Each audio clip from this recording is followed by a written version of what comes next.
of our event without disturbance. We encourage everyone to prepare thoughtful questions for the conference sessions. Should you require restroom facilities, they are available on every floor. Our committee members are ready to guide you if needed. Thank you very much for your attention and cooperation.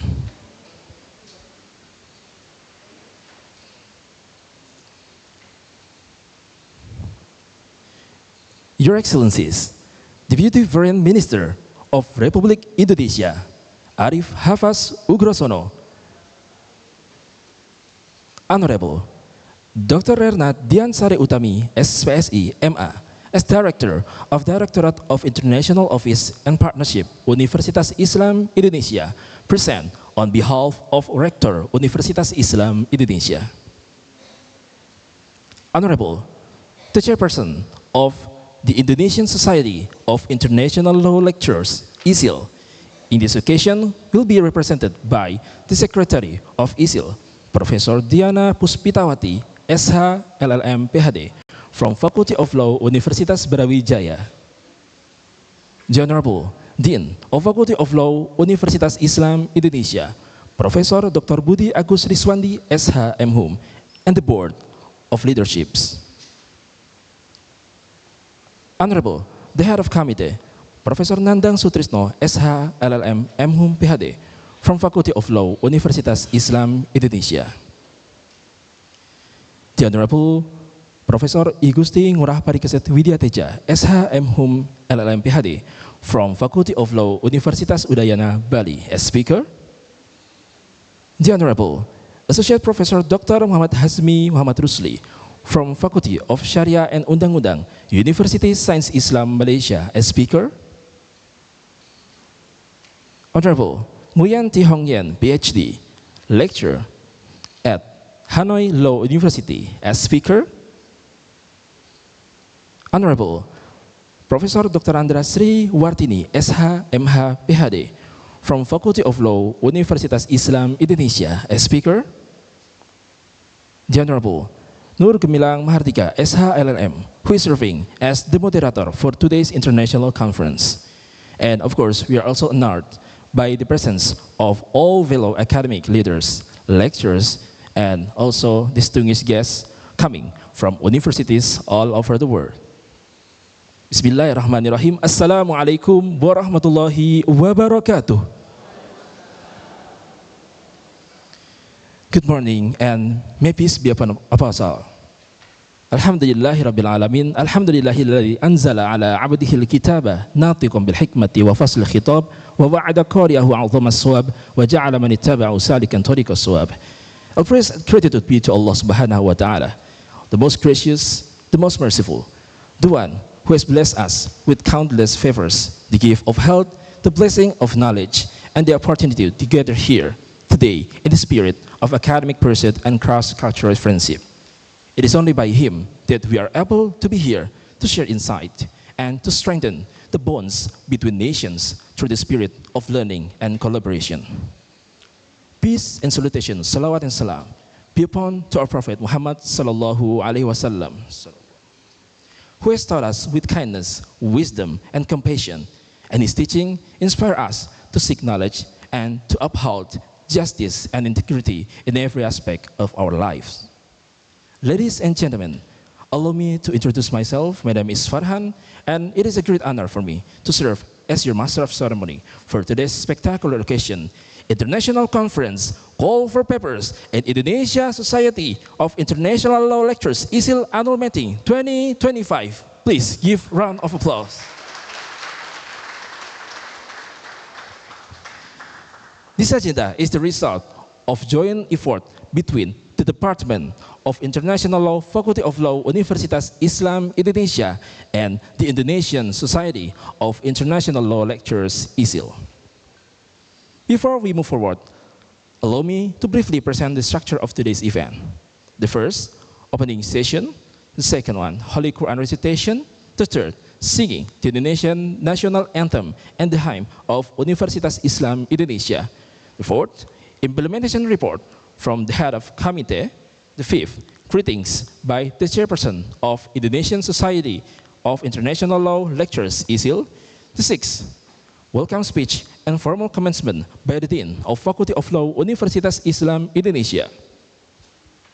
The seventh, dance performance by Sanggar Terpidana. The eighth, keynote speech by His Excellencies Deputy Foreign Minister of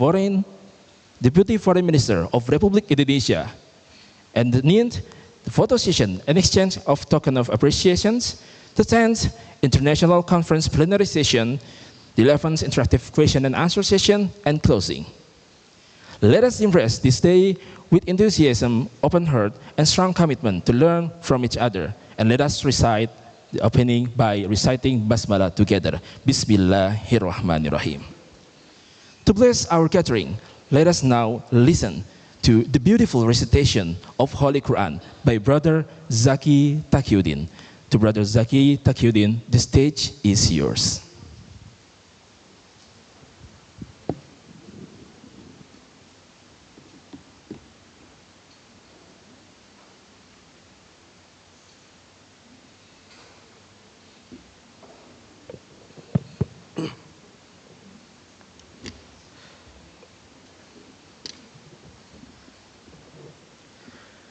Assalamualaikum warahmatullahi wabarakatuh.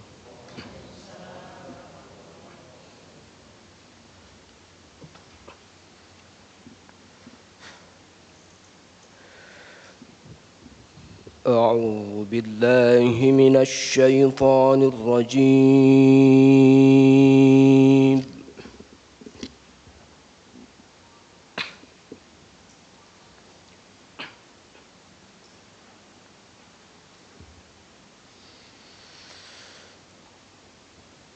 بسم الله الرحمن الرحيم.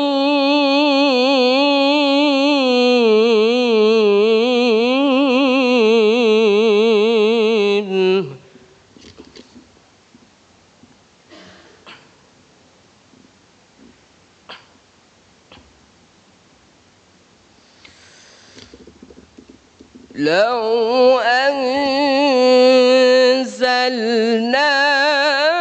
هذا القرآن على جبل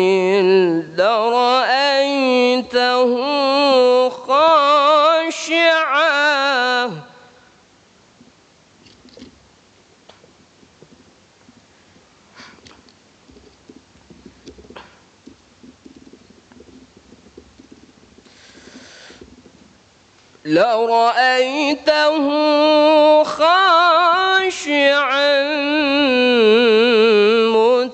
متصدعا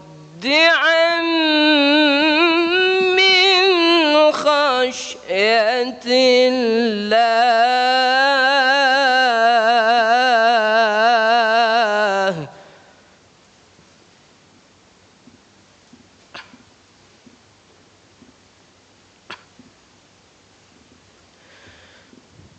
وتلك الأمثال نضربها للناس لعلهم يتفكرون.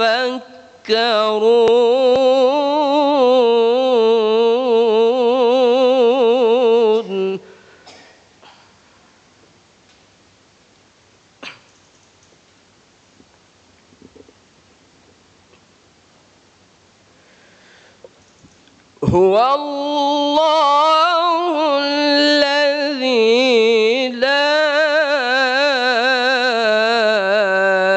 إله إلا هو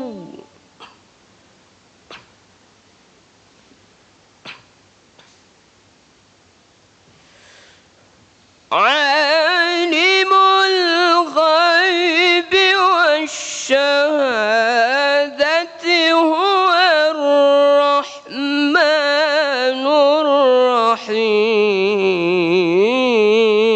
الرحيم.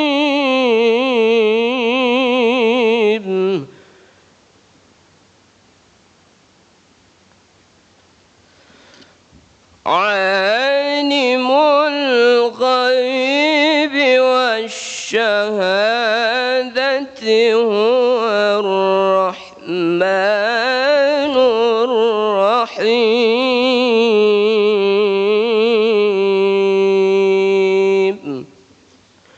صدق الله الجبار العظيم. Assalamualaikum warahmatullahi wabarakatuh.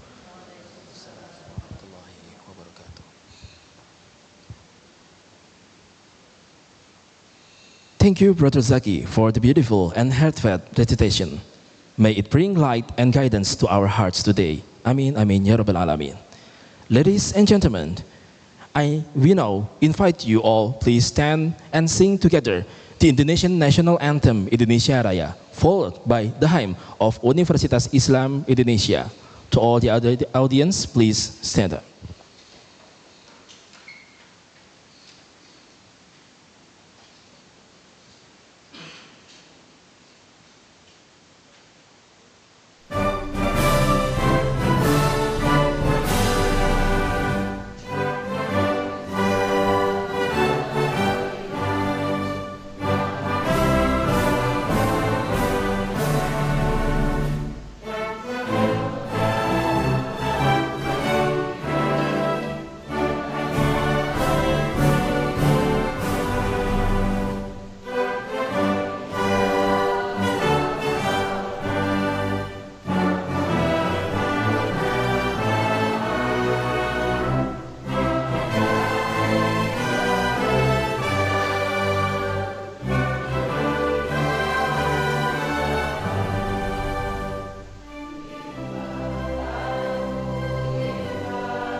Thank you very much. Please kindly be seated.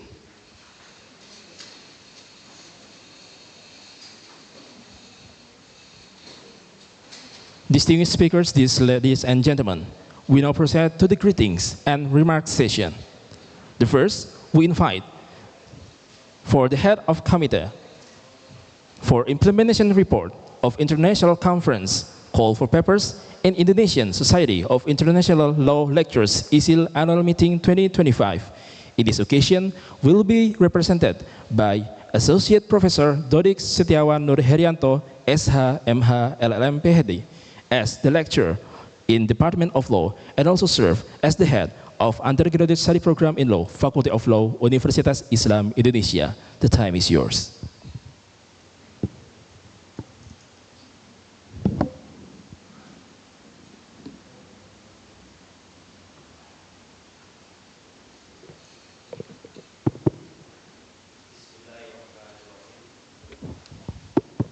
Assalamualaikum warahmatullahi wabarakatuh. Alhamdulillahi rabbil alamin wa bihi nasta'inu ala umururid. Wassalamu ala asyrafil anbiya'i wal mursalin sayyidina wa maulana Muhammadin wa ala alihi wa sahbihi ajma'in. Rabbi syrahli sadri wa yassirli amri wa halul 'uqdatam min lisani yafqahu qawli, amma ba'du. Honorable Dean Faculty of Law Universitas Islam Indonesia, Profesor Dr. Budi Agus Riswandi, SH, MHum, Vice Dean of Student and Alumni and Religious Affairs, Mr. Associate Professor Agus Trianta, PhD, and then Vice Dean of Human and Financial Resource, Ibu Associate Professor Sri Hastuti Puspitasari, PhD, and also Head of Departments, and also Secretary of the Department, Mr. Associate Professor Bambang, Pak Syarif, and also Head of Undergraduate Study Program of Business Law. I see before Pak Mukmin Zaki, oh yeah, he is there.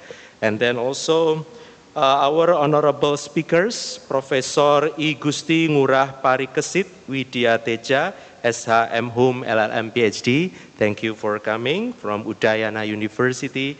And then Associate Professor Dr. Muhammad Hazmi Muhammad Rusli, Faculty of Sharia and Law, University Science Islam Malaysia. And Professor Dr. Andasri Wartini, SH, MHum, PhD. Thank you for coming as well.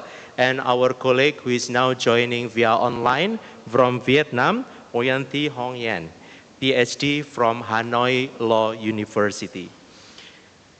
Ladies and gentlemen, first and foremost, let us raise our praises and deepest gratitude to Allah Subhanahu wa Ta'ala for His abundant mercy and guidance, which has allowed us to gather here today in good health and high spirits for this important international conference.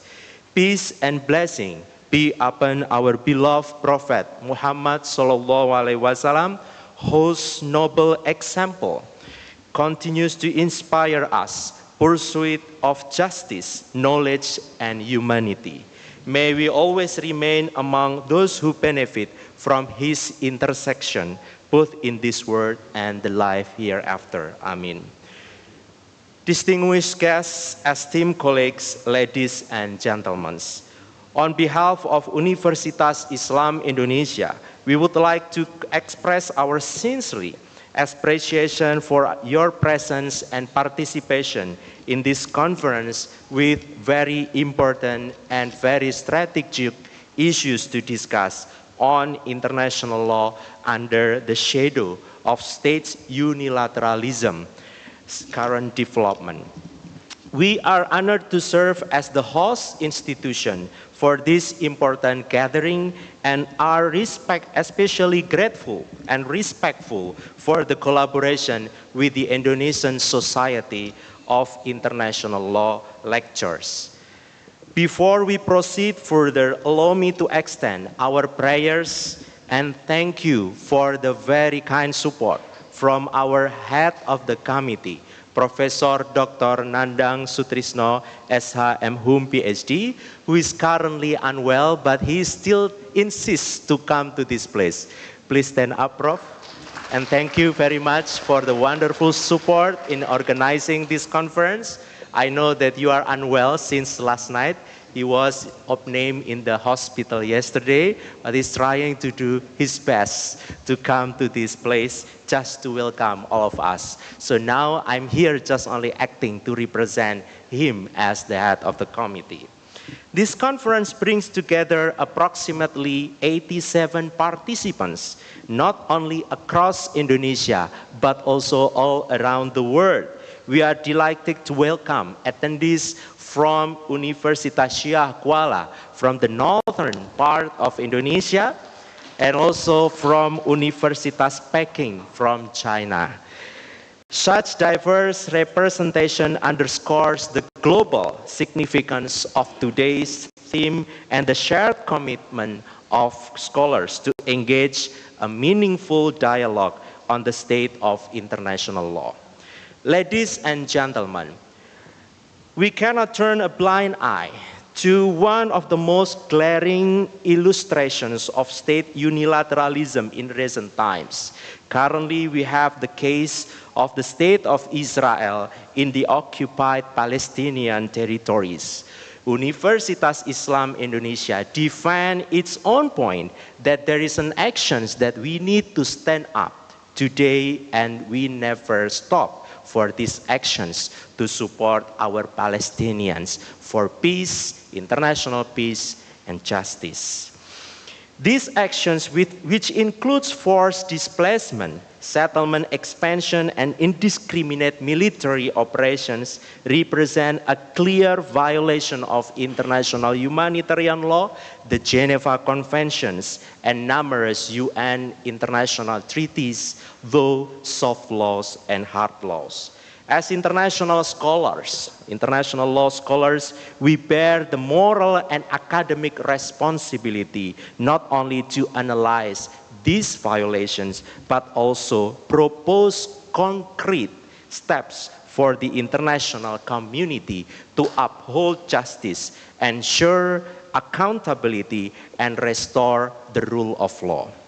The question we must reflect upon today is, what more can be done when the very foundations of international legal norms are openly defined with impunity? As a legal academic institution, we hope this conference will inspire new frameworks, research collaborations, and concrete actions that contribute to strengthen the world of international law that we always teach this subject to our students in every faculty of law in Indonesia. May this conference be fruitful and intellectually enriching for all participants, and may it foster a renewed sense of solidarity among legal scholars from around the world in defending the principle of justice and multilateralism. Thank you very much, and thank you for your kind attention. Happy and enjoy the conference. Thank you very much. Assalamualaikum warahmatullahi wabarakatuh.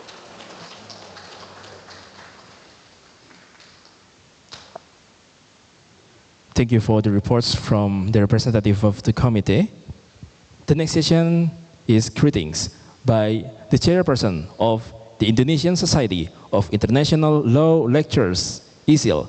In this occasion, will be represented by the Secretary of Indonesian Society of International Law Lecturers, to Professor Diana Puspitawati, SH, LLM, PhD, from Faculty of Law, Universitas Brawijaya. The stage is yours.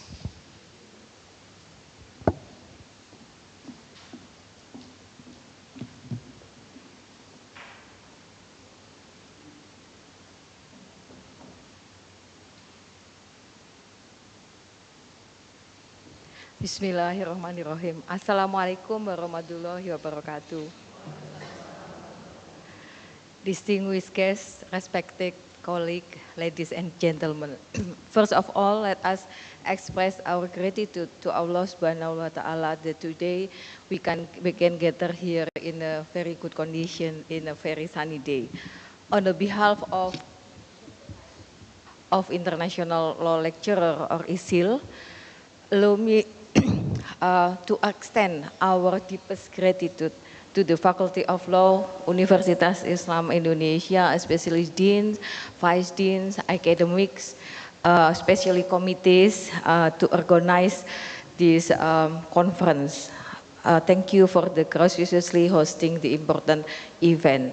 Our profound appreciation also goes to Excellency Bapak Arif Hafaz Okroseno, the Vice Minister of Foreign Affairs, who will be joining us online today, who honor us as a keynote speaker, as well as to our esteemed plenary speakers, Prof. Hartini, Prof. Ngurah Parikesit, Associate Professor Dr. Hasmi, and Associate Professor Dr. Ngunyen, that will be joining us online today. Our esteemed, we are very grateful for the speakers for their willingness to share their insight to us today. We equally recognize all presenters and participants who have traveled from near and far, from Aceh and to Bali. So we cover most of Indonesia. Your presence affirms the vitality of international law and the shared responsibility to nurture it. Your active engagement will make this conference a rich and meaningful dialogue. This year conference theme is, as mentioned by Pak Dodi, is international law under the shadow of state unilateralism, current development. We know that it reflects both an international challenge and a practical concern. In recent years, we have witnessed a growing assertiveness of unilateral state action in various fields, ranging from maritime claims and trade restriction to security measures and technology governance. This development tests the resilience of international law, raising questions about its authority, adaptability, and legitimacy. We are, as scholars, practitioners, educators, now we gather here not only to observe this shift, but to engage critically with them. This annual flagship conference of Isill has become a cornerstone in advancing the study and practice of international law in Indonesia and beyond. So through the vigorous discussion and through joint publication with leading journals in international law, we seek to contribute to both regional and global scholarship. It is also our commitment to help Isill members in their pursuit to academic excellencies, including the important milestone of attaining professorship in their respective field. At the same time, we look forward to broadening our cooperation, and thus we invite other universities to host our next year conferences, thereby expanding the reach and inclusivity of our academic community. With this word, I once again thank you for all of you for your presence here. Thank you for your time. Thank you to spending your valuable time to attend in UII to share your thought with us. May our deliberation over the coming years days be fruitful and inspiring. Once again, thank you so much. Wallahu muwaffiq ila aqwamit thoriq. Wassalamualaikum warahmatullahi wabarakatuh.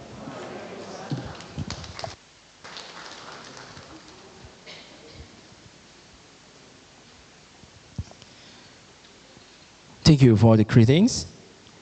And next, we are honored to invite the Dean of Faculty of Law, Universitas Islam Indonesia, to deliver opening remarks and officially commence the international conference Call for Papers and Isill Annual Meeting 2025 under the theme International Law under the Shadow of States Unilateralism, Current Developments.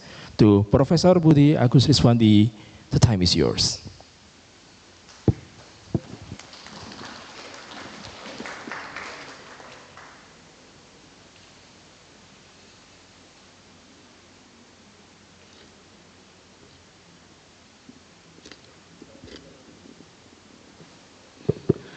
Thank you very much for time. The Honorable Mr. Arif Hapas Ugroseno, as Deputy Foreign Ministry of the Republic of Indonesia, as keynote speech. The Honorable all of Speaker, Profesor I Gusti Ngurah Parikesit, Widya Teja, SH MHum, LLM, PhD from Faculty of Law, Universitas Udayana, Associate Professor Dr. Mohazmi Mohrusli, as Research Fellow, Faculty of Sharia and Law, University Science Islam, Malaysia, Nguyen Thi Hong Yen, PhD from Hanoi Law University, and Professor Dr. Randa Sriwartini, SH MH, PhD from Universitas Islam Indonesia. The Honorable all of leader in Universitas Islam Indonesia, they are Vice Dean, the Head of Department of Law, the Head of Study Program in Undergraduate Program, Master in Law, Doctoral Program, and also Director of International Office Universitas Islam Indonesia. The Honorable all of Professor and Lecturer in Faculty of Law, Universitas Islam Indonesia. My respected all of participants, ladies and gentlemen. Bismillahirrahmanirrahim. Assalamualaikum warahmatullahi wabarakatuh. Alhamdulillahirabbil alamin wa bihi nasta'inu ala umuri dunya waddin wassalatu wassalamu ala asrofil anbiya'i wal mursalin wa ala alihi wa sahbihi ajmain. Amma ba'd. Good morning everybody. First of all, I would like to thanks to all for joining with our program today. All praises be to Allah, the most gracious and most merciful. By His grace, we gather at the Faculty of Law, Universitas Islam Indonesia, Yogyakarta, for the international conference, call for paper, and Isill annual meeting. On behalf of the Faculty of Law, Universitas Islam Indonesia, I warmly welcome all distinguished speakers, guests, and participants coming from different countries around the world. This event is a joint effort between the Department of International Law, Faculty of Law, Universitas Islam Indonesia, and the Indonesian Society of International Law Lecturers. Your presence shows commitment to meaningful dialogue across borders. Ladies and gentlemen, at this program, allow me to share some information about Universitas Islam Indonesia. UII, as we call, is the oldest national university in Indonesia. UII was established on July 1945, 1 month before Indonesia independence on August 17, 1945. UII was founded by the founding fathers of Indonesia, such as Abdul Qahar Muzakir, Muhammad Hatta, Muhammad Rum, and others. Today, UII has 9 faculties, including the Faculty of Law, Universitas Islam Indonesia. Faculty of Law, Universitas Islam Indonesia have undergraduate study program and also postgraduate program supported by experimental learning, legal clinic, moot court, and internship. Graduates of Faculty of Law UII serve across the judiciary, government, NGO, and leading law firm, contributing to justice, policy, reform, and sustainability development at national and international level. As part of UII, we uphold the value of Rahmatan lil Alamin, bringing benefit to all creation. This value is in line with the purpose of international law to advance peace, justice, and shared prosperity. This goal can only be achieved through strong collaboration between institution and organization. Our theme reflects a genuine concern about the rise of state unilateralism in many areas of international law, trade and investment, climate change, international criminal law, border government, and migration. We are honored to present your plenary lineup. The keynote address will be delivered by Mr. Arif Hapas Ugroseno as Deputy Foreign Affairs of the Republic Indonesia. Our plenary speaker are Professor Igusti Ngurah Parikesit Widya Teja from Universitas Udayana, Associate Professor Dr. Muhammad Hazmi Muhammad Rusli from Malaysia, and Professor Dr. Randa Sriwartini from UII, and Nguyen T. Hong Yen Fisdi from Hanoi Law University. Moderated by Ms. Nur Gemilang Mahardika from UII. We look forward to their insight on trade law, maritime security, climate governance, and unilateralism in the making of international law. Beyond the plenary, our program includes selected panel presentation organized into several chambers, the Isill meeting, and an excursion to strengthen academic network and experience Yogyakarta culture. To our paper presenters, we hope your work enriches the research landscape and can be published in our journal or proceeding. To non-presenting participants, your active question and constructive comment are highly valued. The committee has also prepared an awarding night with special recognition and meaningful prize for the best presenter from each chamber. We hope the supportive academic atmosphere, the committee hospitality, and the warmth of Yogyakarta make your time here truly enjoyable. Finally, I express my sincere thanks to the organized committee, our partner, and our colleague at Isill for their dedication and team. May Allah bless our effort, guide our discussion toward clear and useful idea, and lead us to practical and implementable recommendation. That's all. Thank you very much. Wassalamualaikum warahmatullahi wabarakatuh. Please give round of applause. Thank you for the Dean of Faculty of Law, Universitas Islam Indonesia, for the opening remarks. And now, ladies and gentlemen, before we go to keynote speech session, we have the special cultural performance served by our study club from students of Faculty of Law, Universitas Islam Indonesia. They will perform Tari Medley Nusantara performance presented by Sanggar Terpidana Club. For the committee, the time is yours. Please give round of applause.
Please give round of applause.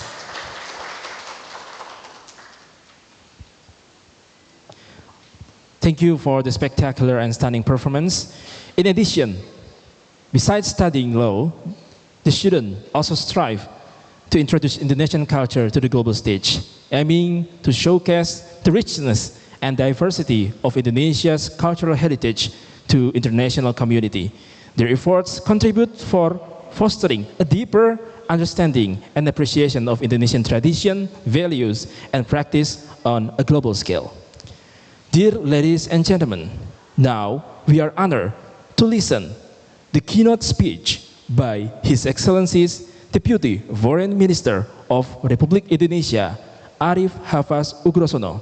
Without further ado, His Excellency, the time is yours. Thank you very much for the time. It's really an honor for me to be here with all of you, and I would like to first of all extend my deepest appreciation and thanks to the University of Islam Indonesia OUI as well as Isill, especially also the previous speakers who have been so kindly to introduce myself.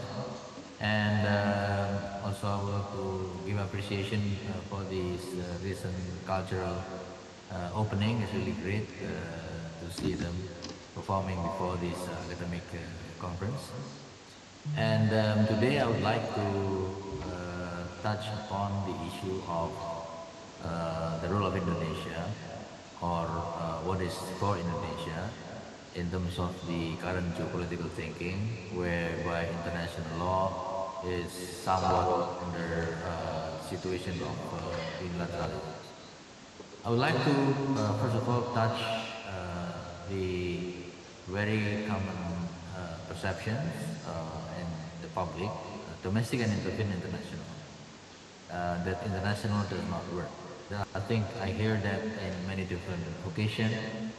I hear that in many different discussions, and we would like to, I would like to address this particular situation by saying that it is true that some element of international law is not functioning as we would like to. But in general, international law is actually functioning very well. I'll give you an example.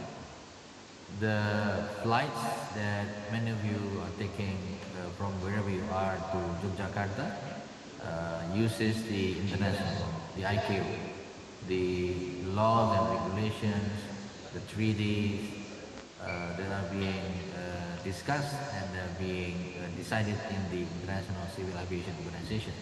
So it actually works. All the goods that many countries export and import through the vessels to the ships, they are actually, of course, as we all know, regulated by the rules and procedures, the treaties, and many other legal elements of the International Maritime Organization. Even in the context of the emission of the vessels, for instance, there are a number of environmental considerations that vessels today need to create a way in which the vessels are not emitting pollutions in such a bad way. Let me talk also about the packages. You know, if you send packages, that's under international law as well abroad. The use of mobile phone, that is under the law of the International Telecommunication Union. The law, the property rights, for instance, it's there. It's something that you know every day, you apply it every day. As a matter of fact, today you are going to bring in papers from different parts of the world, and it means that those papers will have copyrights, which are protected by international law as well as domestic law. So I would say that yes, there are elements of international law that don't work. For instance, the peacemaking, the mandate that is being given to the Permanent Security Council, member of Permanent Security Council. But in general, I would say our life in general has been basically regulated by international law in quite a efficient way. Now, let me touch on the issue where international law does not work and how we can address that. In the economic issue, of course, you see there's a tariff being executed by the United States unilaterally outside WTO frameworks. But if you look at the economic world today, 15% of global trade, it's only with the United States. 85% of global trade is not with the United States, but it's with the other countries in the world. So the international law, the international trade laws still work very well within the context of 85% of them. We have signed SEPA with the European Union, it's going to be concluded very soon. We are having a negotiation with South Africa, for instance. We have already the trade agreement in the ASEAN, and we want to deepen that. We are developing bilateral investment treaties with many different countries. We are working with different countries in Latin America, in Africa, in the Middle East as well, in terms of perfecting the trade with us and the country. So, yes, there are unilateralism in the tariff of the United States, and the fact that WTO is not functioning quite well. But I think there are still economic relations that we need to build with different countries, and when we build it, we are doing it with international law. Take an example also, WHO. The US has withdrawn from WHO, but it does not necessarily mean we cannot work on that. Indonesia has signed many MOU with different countries in terms of health issue, in terms of getting financing of health issue. So these are something that we are developing. Climate change. The US has withdrawn from climate change, but the private sectors are not. and some of the states in the US, like California, they don't withdraw.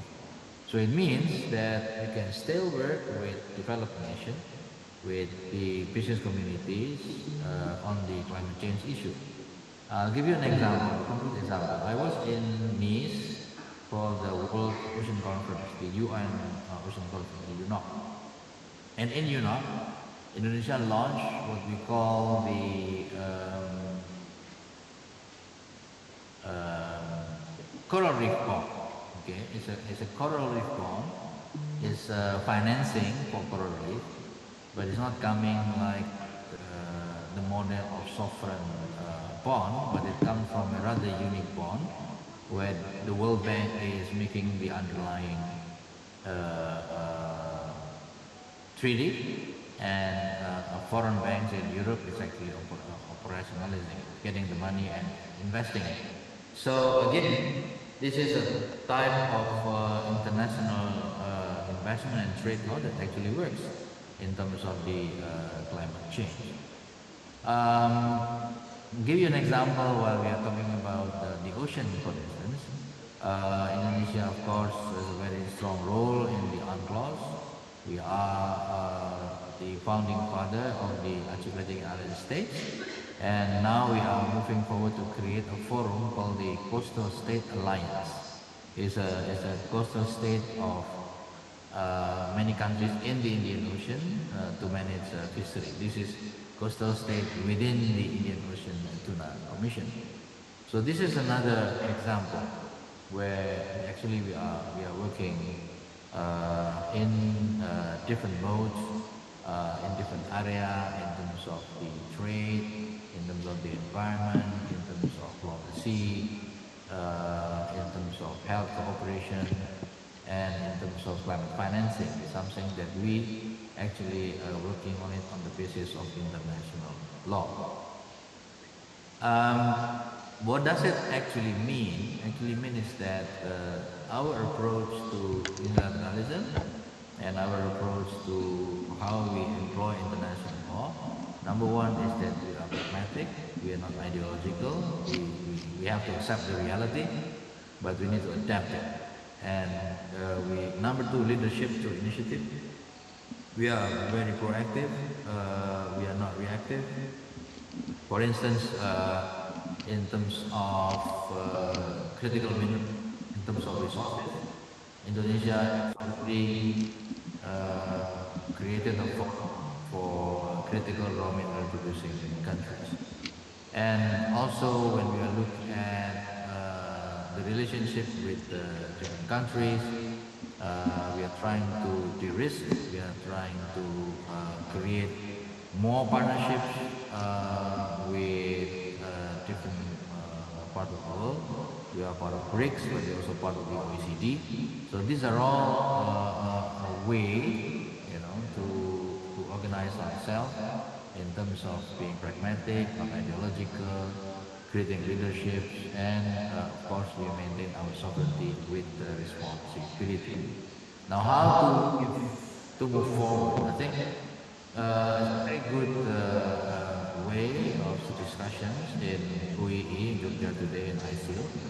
We try to find agenda setting issue. Fisheries, for instance, fair trade, Indo-Pacific cooperations, coalition building, amplifying global South voices in terms of international law. I think I want to recall this ALCO, the Asia Africa Legal Committee Organization. This is part of the online movement, where major international law, including law of the sea, was recently created by ALCO. And I think ocean issue, environment issue could be a platform for a global South equal nations. And of course, we need to continue rule making and rule shaping in terms of how we create law, in terms of how we establish dispute settlement, and how we create regional law within our own region. So if you are in Southeast Asia, then I think it's very interesting to keep making a regulation at Southeast Asian level. So In closing, I would like to say that unilateralism is a reality. It is nothing new. It has been done before. It's happening so many times. But I think we should see this as an opportunity for leadership, opportunity for innovation, and opportunity for many different elements to try to work with this reality. And of course, at the end of the day, specifically for Indonesia, being responsible at the international level is actually our constitutional mandate, and also a moral responsibility where you can find that in the preamble of the Constitution. So once again, thank you very much for the time that's been given to me. I hope that my short remarks can be food for thought and can be an element for the discussion, and hopefully this will result into a number of interesting documents, analysis for the future works and also future generations. So once again, thank you very much. Assalamualaikum warahmatullahi wabarakatuh. Waalaikumsalam warahmatullahi wabarakatuh. Thank you very much, Your Excellencies, for the insightful and inspiring keynote speech. Your words have certainly enriched our understanding and have provided valuable perspectives. We truly appreciate the time and effort you have taken to be with us today. Now, let us take a moment to watch the company profile video of Faculty of Law, Universitas Islam Indonesia. For the IT committee, the time is yours.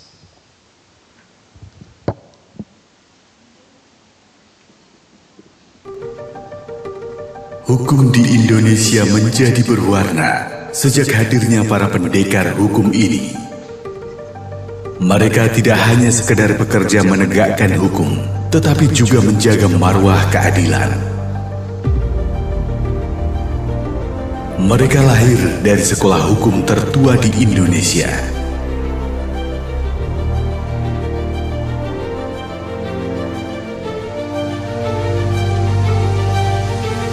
Fakultas Hukum Universitas Islam Indonesia pertama kali dibuka pada masa transisi ketika terjadi perubahan nama dari Sekolah Tinggi Islam yang berdiri sejak 8 Juli 1945 hingga menjadi nama yang kini dikenal oleh masyarakat, yaitu Universitas Islam Indonesia. Didirikan oleh para pendiri bangsa dengan menawarkan 5 program studi untuk menyiapkan generasi hukum yang berintegritas, yaitu program studi hukum program sarjana, program studi hukum bisnis program sarjana, program studi hukum program magister, program studi kenotariatan program magister, dan program studi hukum program doktor.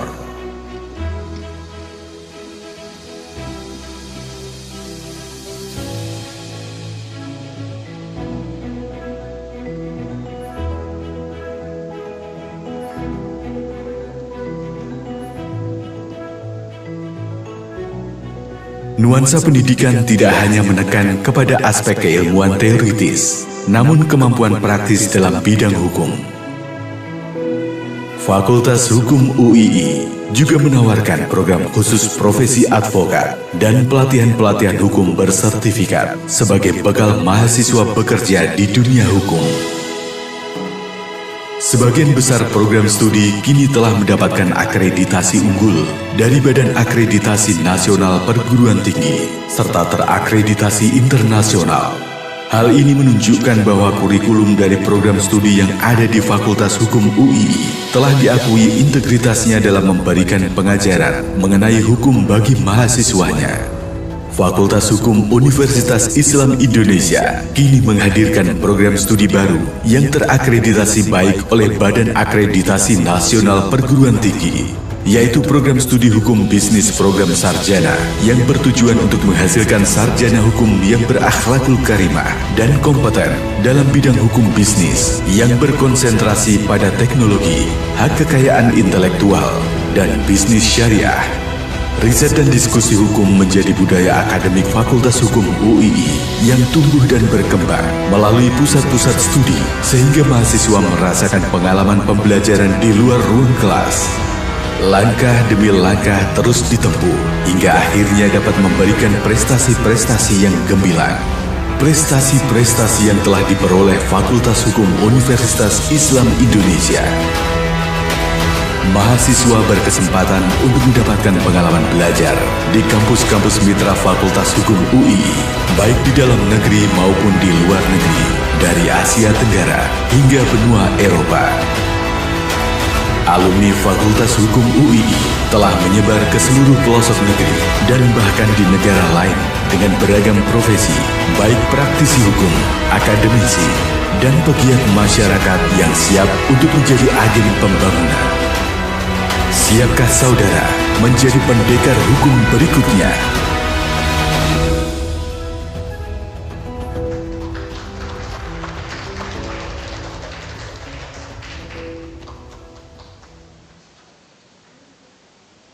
Thank you. Next, we will proceed to the presentation of tokens of appreciation and group photo. We would like to invite Profesor Diana Puspitawati, SH LLM PhD, Profesor I Gusti Ngurah Parikesit Widya Teja, SHM Hum LLM PhD, Associate Professor Dr. Muhammad Hasmi Muhammad Rusli, and also Professor Dr. Andra Sri Wartini SHMH PhD. We kindly invite the distinguished speakers to come up to the stage. These tokens are a small gesture to express our sincere gratitude and appreciation for your valuable support. Please.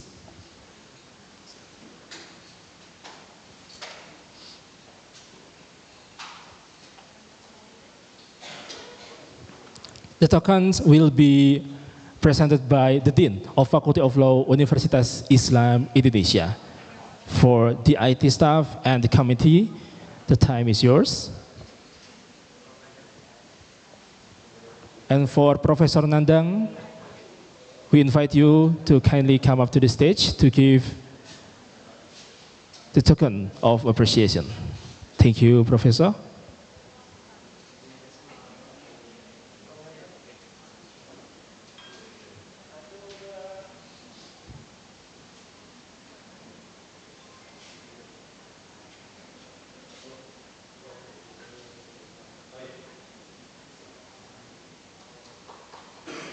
Please give a round of applause, dear audience.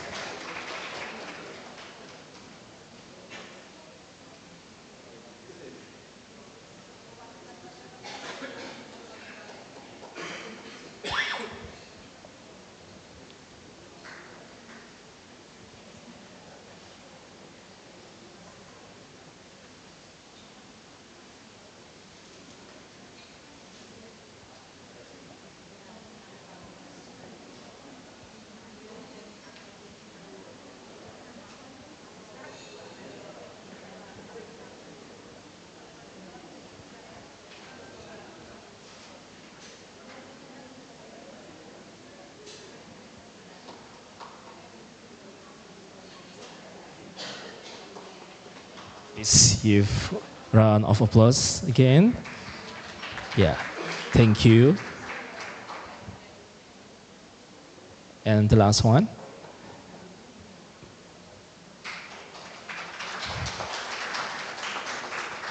Thank you. And the session is group photo. We invite the speakers and the leaders of the Faculty of Law to move a bit forward.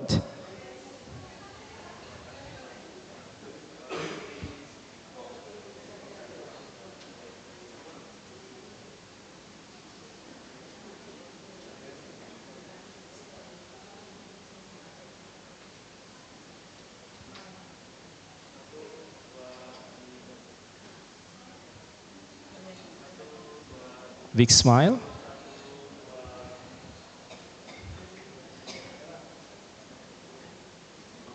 And the next we will take photo together with the audience.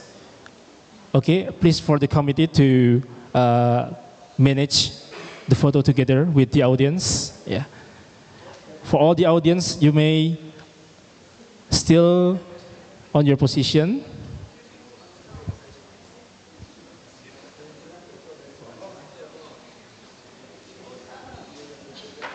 Okay, for all the audience, we kindly invite you to stand up for photo session. And we also invite you to move to the middle, yeah, to the center. So we do hope all the audience will get in frame, yeah. Please kindly to stand up and move a little bit to the middle. Thank you. We appreciate your spirit. We truly appreciate your support. Okay, formal style first. Yeah. Okay, formal. 1, 2, 3. Smile. Still formal. 1, 2, 3. Okay, informal style now. Okay. Yeah. 1, 2, 3. You may change the style. Another style maybe. Yeah. 1, 2, 3. Thank you. That's all.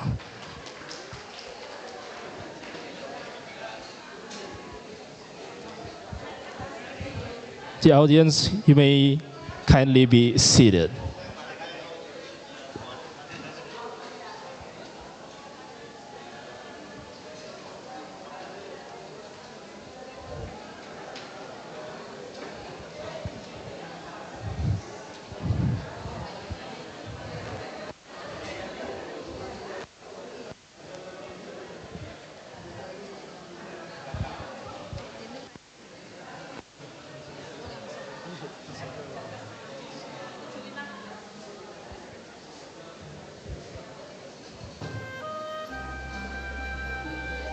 Dear ladies and gentlemen,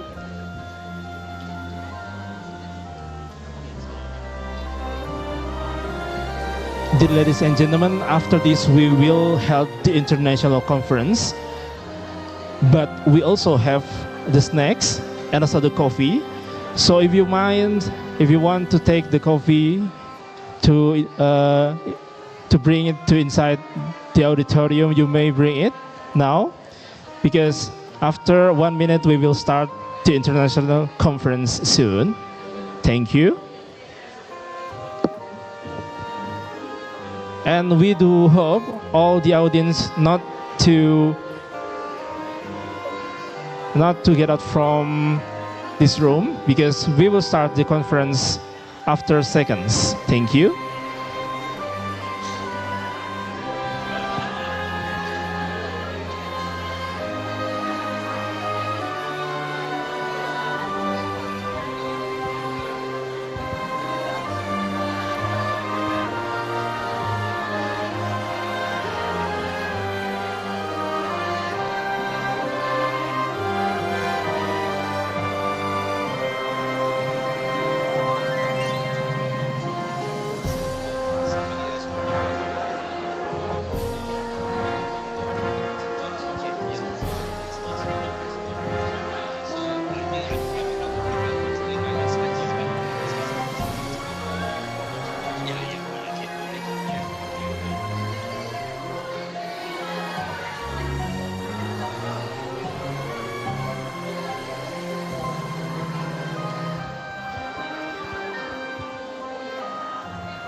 Dear audience, we will start the international conference no long after this, so please kindly be seated. We will start the main agenda for now.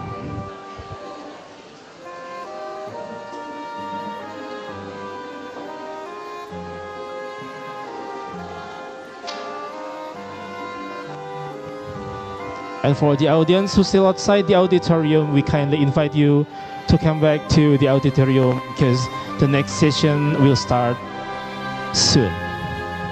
Thank you.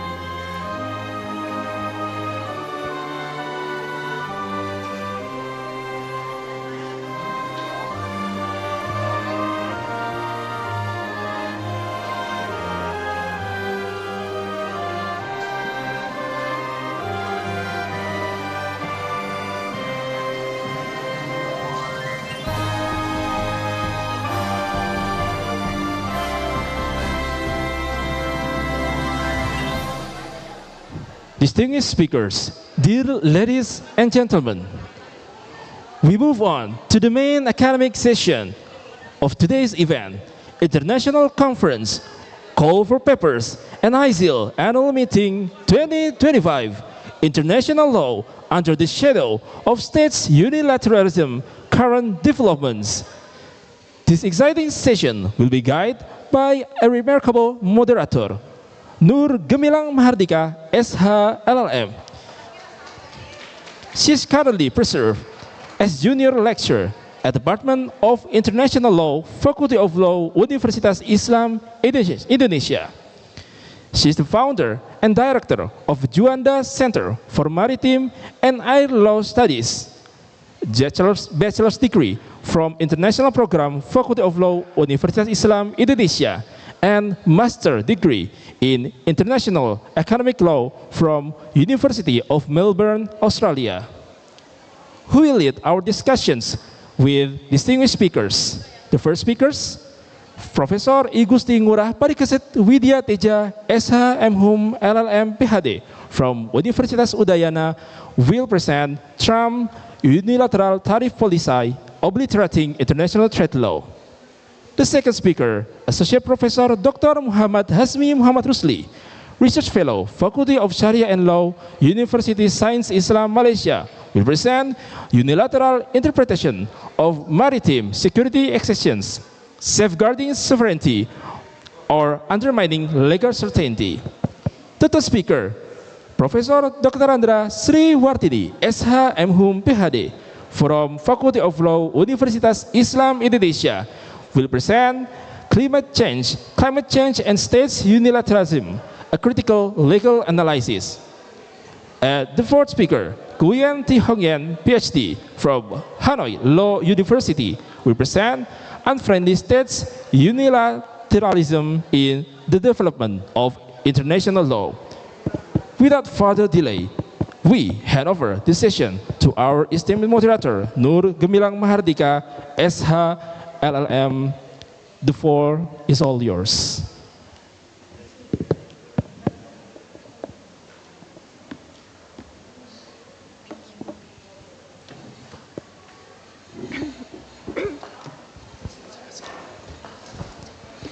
Tes. Bismillahirrahmanirrahim. Assalamualaikum warahmatullahi wabarakatuh.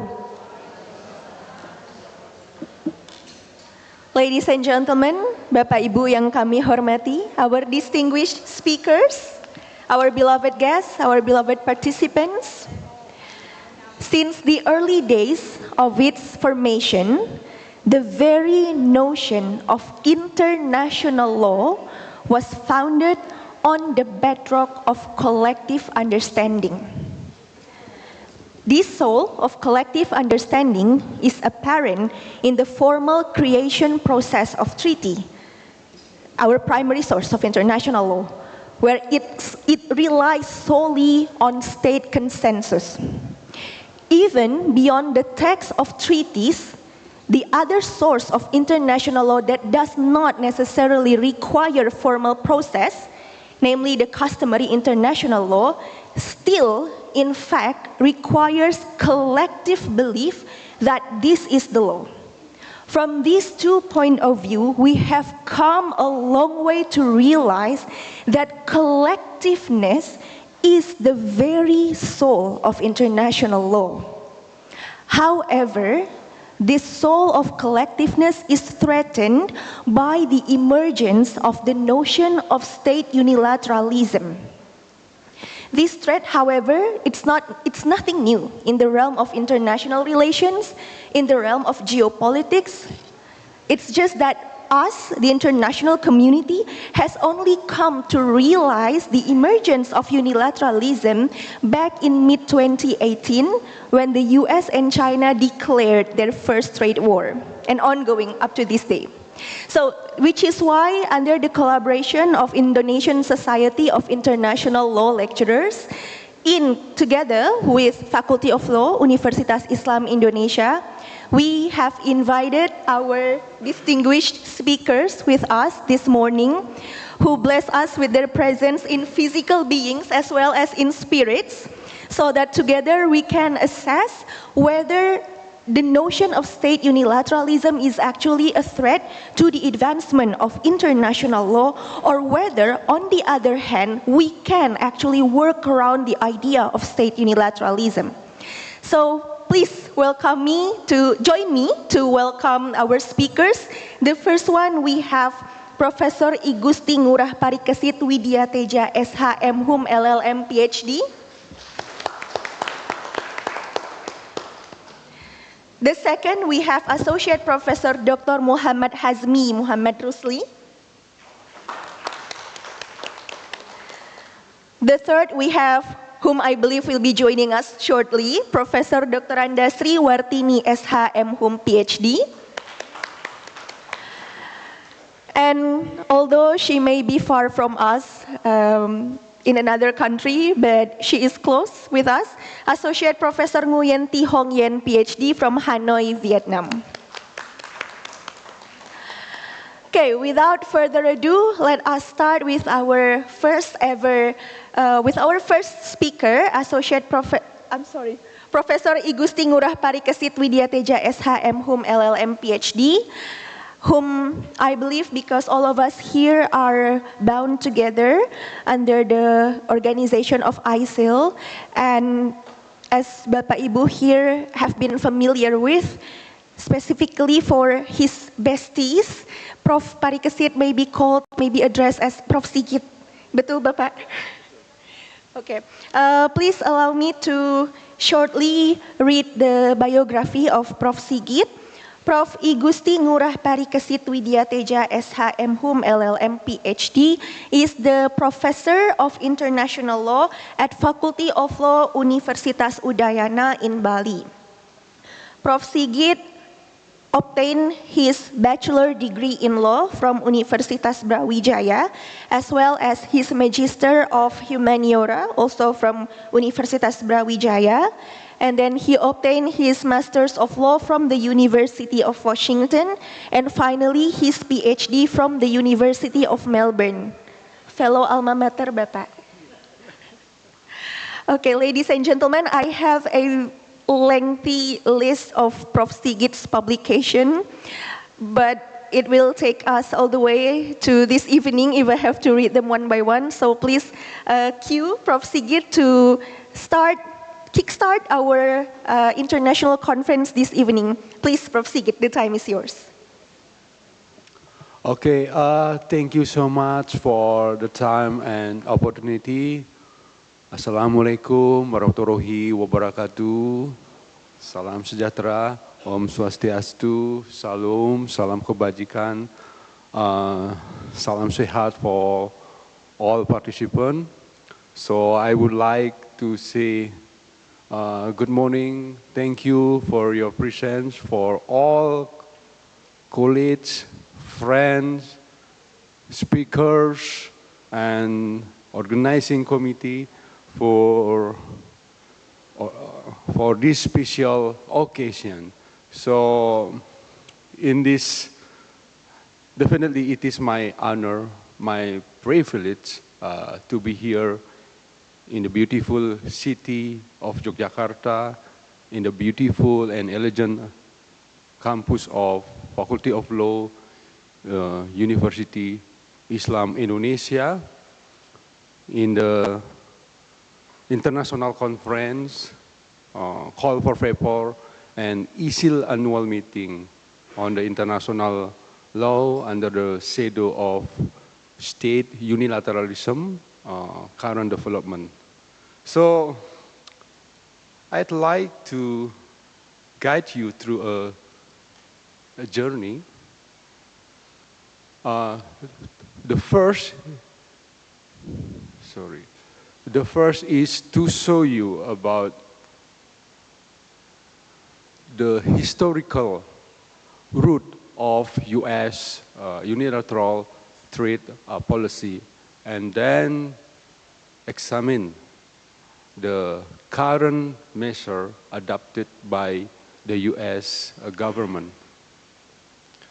Then identify and analyze the legal and systemic impact of interna- international trade law and try to consider Indonesia strategic option, especially not just a member of multilateral system, but also a new participant of alliances like BRICS. So international trade, as many of you know, rests on three philosophical pillars. They are mutual benefit, comparative advantage, and interdependence, as famously articulated by Adam Smith and David Ricardo. In the wake of World War II, these ideals were institutionalized through the existence of General Agreement Tariff on Trade and later WTO. The goal was clear: to promote rule-based system, non-discriminatory measures, and predictable global commerce. One of the key framework under this kind of agreement, following Article 26, Vienna Convention of Law of Treaty, is about a good faith. State must respect their commitment, not just in form, but also in spirit, because this is what transforms treaties from just being a piece of paper into a living compact that structure a cooperation. So we can imagine a rule without a good faith become or will be so many loophole, and agreement can devolve into instrument, just instrument of convenience.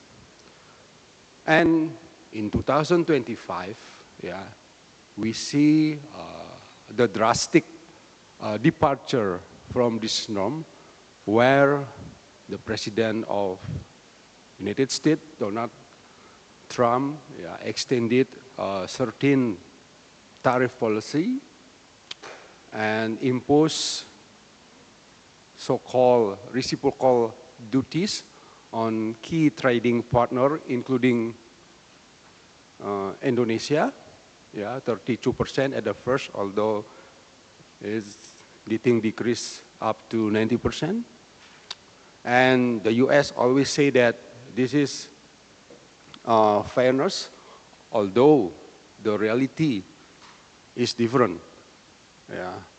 This is actually, I will show you later in this presentation how they can break is not just agreement establishing of WTO, but also UN Charter, Vienna Convention Law of Treaties, and other related treaties. And this, we raise a question about the future of international trade law and how we respond, how we have to have like a strategic realignment in response to the Trump's unilateral tariff policy. So, as also mentioned by the Honorable Deputy Foreign Minister, to understand what is really happening in 2025, we have to place it in context to understand that this is not the first time US trade policy has chosen unilateralism over cooperation. in 1940 something, for example, when US had to design international trade organization, but the Congress refused to ratify it, and leaving only the weaker gut in place. This also happened in 1970 something. This is the first time when the US government introduced the Section 301, enabled them to unilaterally retaliate what was considered as unfair foreign practices. And this happened in around 1978 when Section 301 was imposed to the European community pasta subsidy. And again, this continued in the next decade in 1980 something when the enhancement of Section 301 of Trade Act, and then it's become Super 301 section, made retaliation mandatory for some countries. This was imposed, for example, in 1989 when the US imposed retaliation against Japanese telecommunication and construction product. And this also continued in 90 something.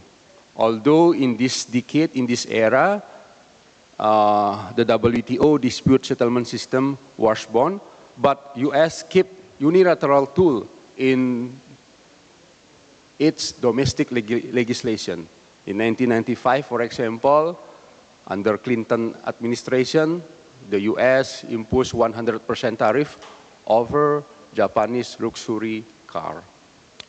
And in 2000 something, in 2000 something, there is a trend of unilateralism trend to respond about the deadlock of Doha round.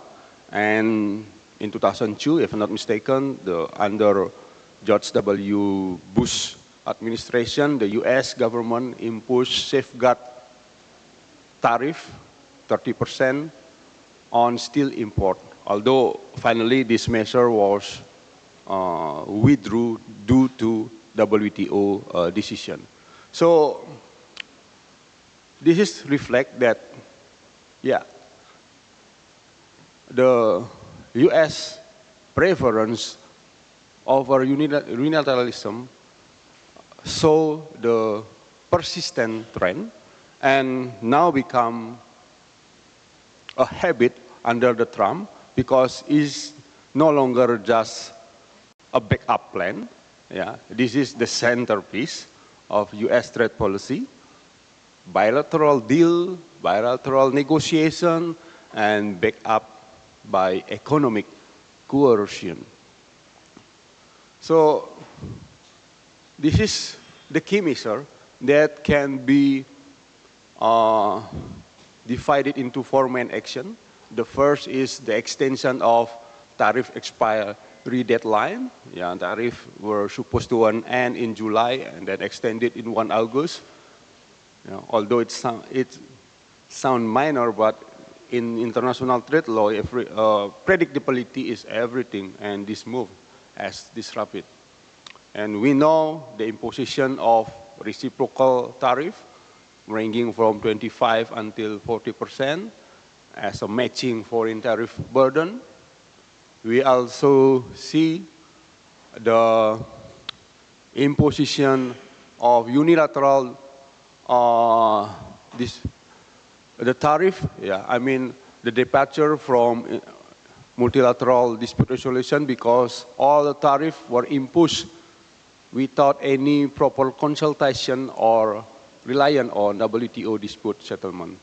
And the last one is about the politicization of tariff policy, because some scholars said this is linked more likely to be a geopolitical positioning rather than objective trade defense. So the line between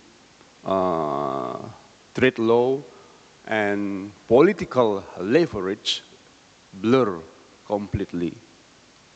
So what is the impact for international trade law? So I can briefly show at least four dire consequences on international trade law. The first is the violation of tariff commitment under WTO or GATT, because the extended tariff is without any proper consultation. We also have the challenge on the most favored nation and the unilateral invocation of national security exception, because Article 21 of GATT never meant to be domestic routine inspection for economic pressure, but it was invoked globally. And there is a trend of our erosion of multilateralism, because U.S. prefer to conduct bilateral transactional, over multilateralism. So, what Indonesia strategy? So this is the last two of my slide. So again, we have to keep using multilateral legal action through the WTO, initiate or join WTO dispute, challenging the US tariff, and we have to collaborate with other countries like Japan, Korea, and Malaysia. We still have to use a formal procedure under WTO. Sometimes we lose, like WTO case on raw material, DS 592, but in the last WTO proceeding, we win over the case countervailing duties on biodiesel, the S618. So it's reflect we still have to use the WTO, and we have to also propose the reform of appellate body under WTO. The second one is, this is a regional coordination through ASEAN, and RCIP need to be enhanced. And one of the good example is when we have agreement on tariff reduction, enabling textile, electronic product to export in Japan and Korea. The third and the new strategy is diversification through bridge. We will deepen bridge trade integration by accelerating negotiation on tariff reduction and mutual market access within the bloc. We also have to expand currency swap arrangement and non-dollar trade settlement within bridge to reduce vulnerability of US-linked financial and trade sanctions. So there is a good example when I think China and Russia trade oil with rupee and rubles, or Brazil and China settling trade not using US dollar. So this is also a strategy for Indonesia, especially if we have coal, if we have like electronic as our comparative advantage. We have to trade with rupiah maybe, or other equivalent currency. The last one is we have also to initiate domestic legal and policy measures. Trade remedy law we have to use.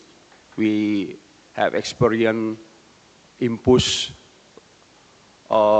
safeguard tariff on, I think safeguard tariff in textile product. to protect domestic industry.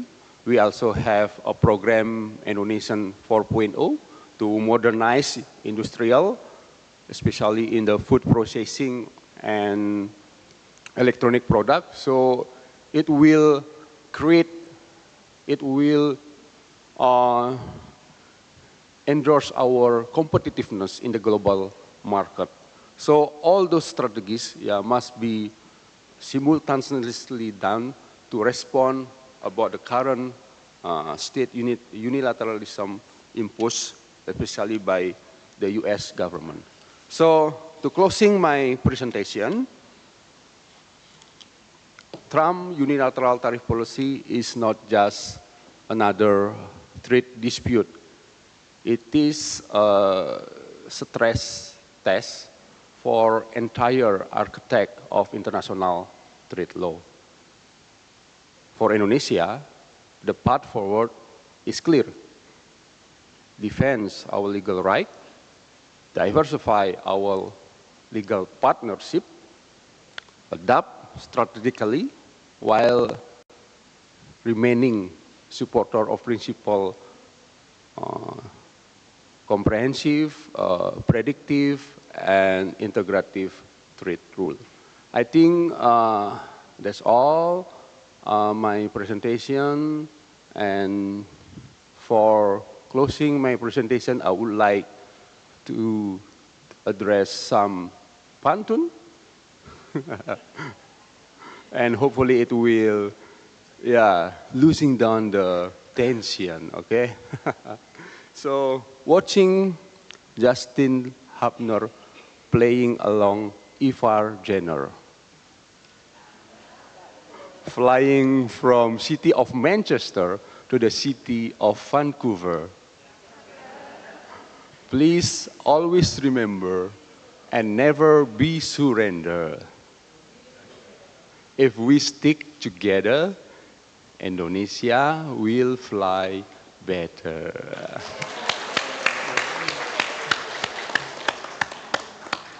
Thank you. Thank you, Prof. Sigit, for not only the enlightening presentation, but also the unexpected pantun.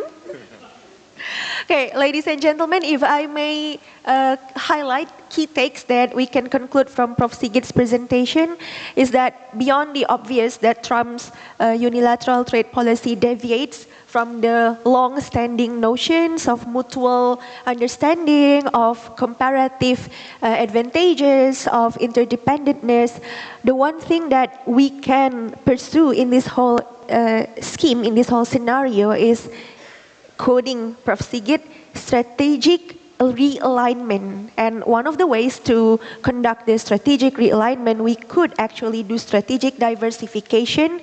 One of the way is through BRICS.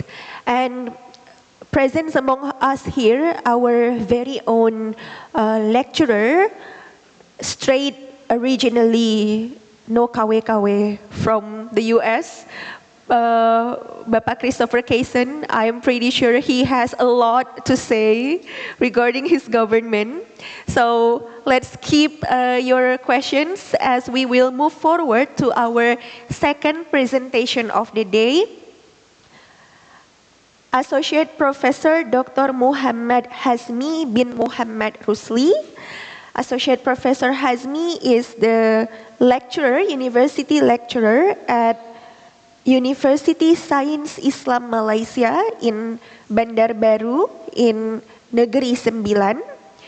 He obtained his bachelor degree from University Islam Antarbangsa Malaysia as well as his master's degree from University Islam Antarbangsa Malaysia. So both Associate Professor Hazmi and Professor Sriwartini share the same alma mater. Yeah, we have a very systematic division of alma mater here. 2 here from the UNIMELB and 2 over there from the IIUM. Okay, without further ado, let us welcome the presentation from Associate Professor Dr. Muhammad Hazmi bin Muhammad Rusli.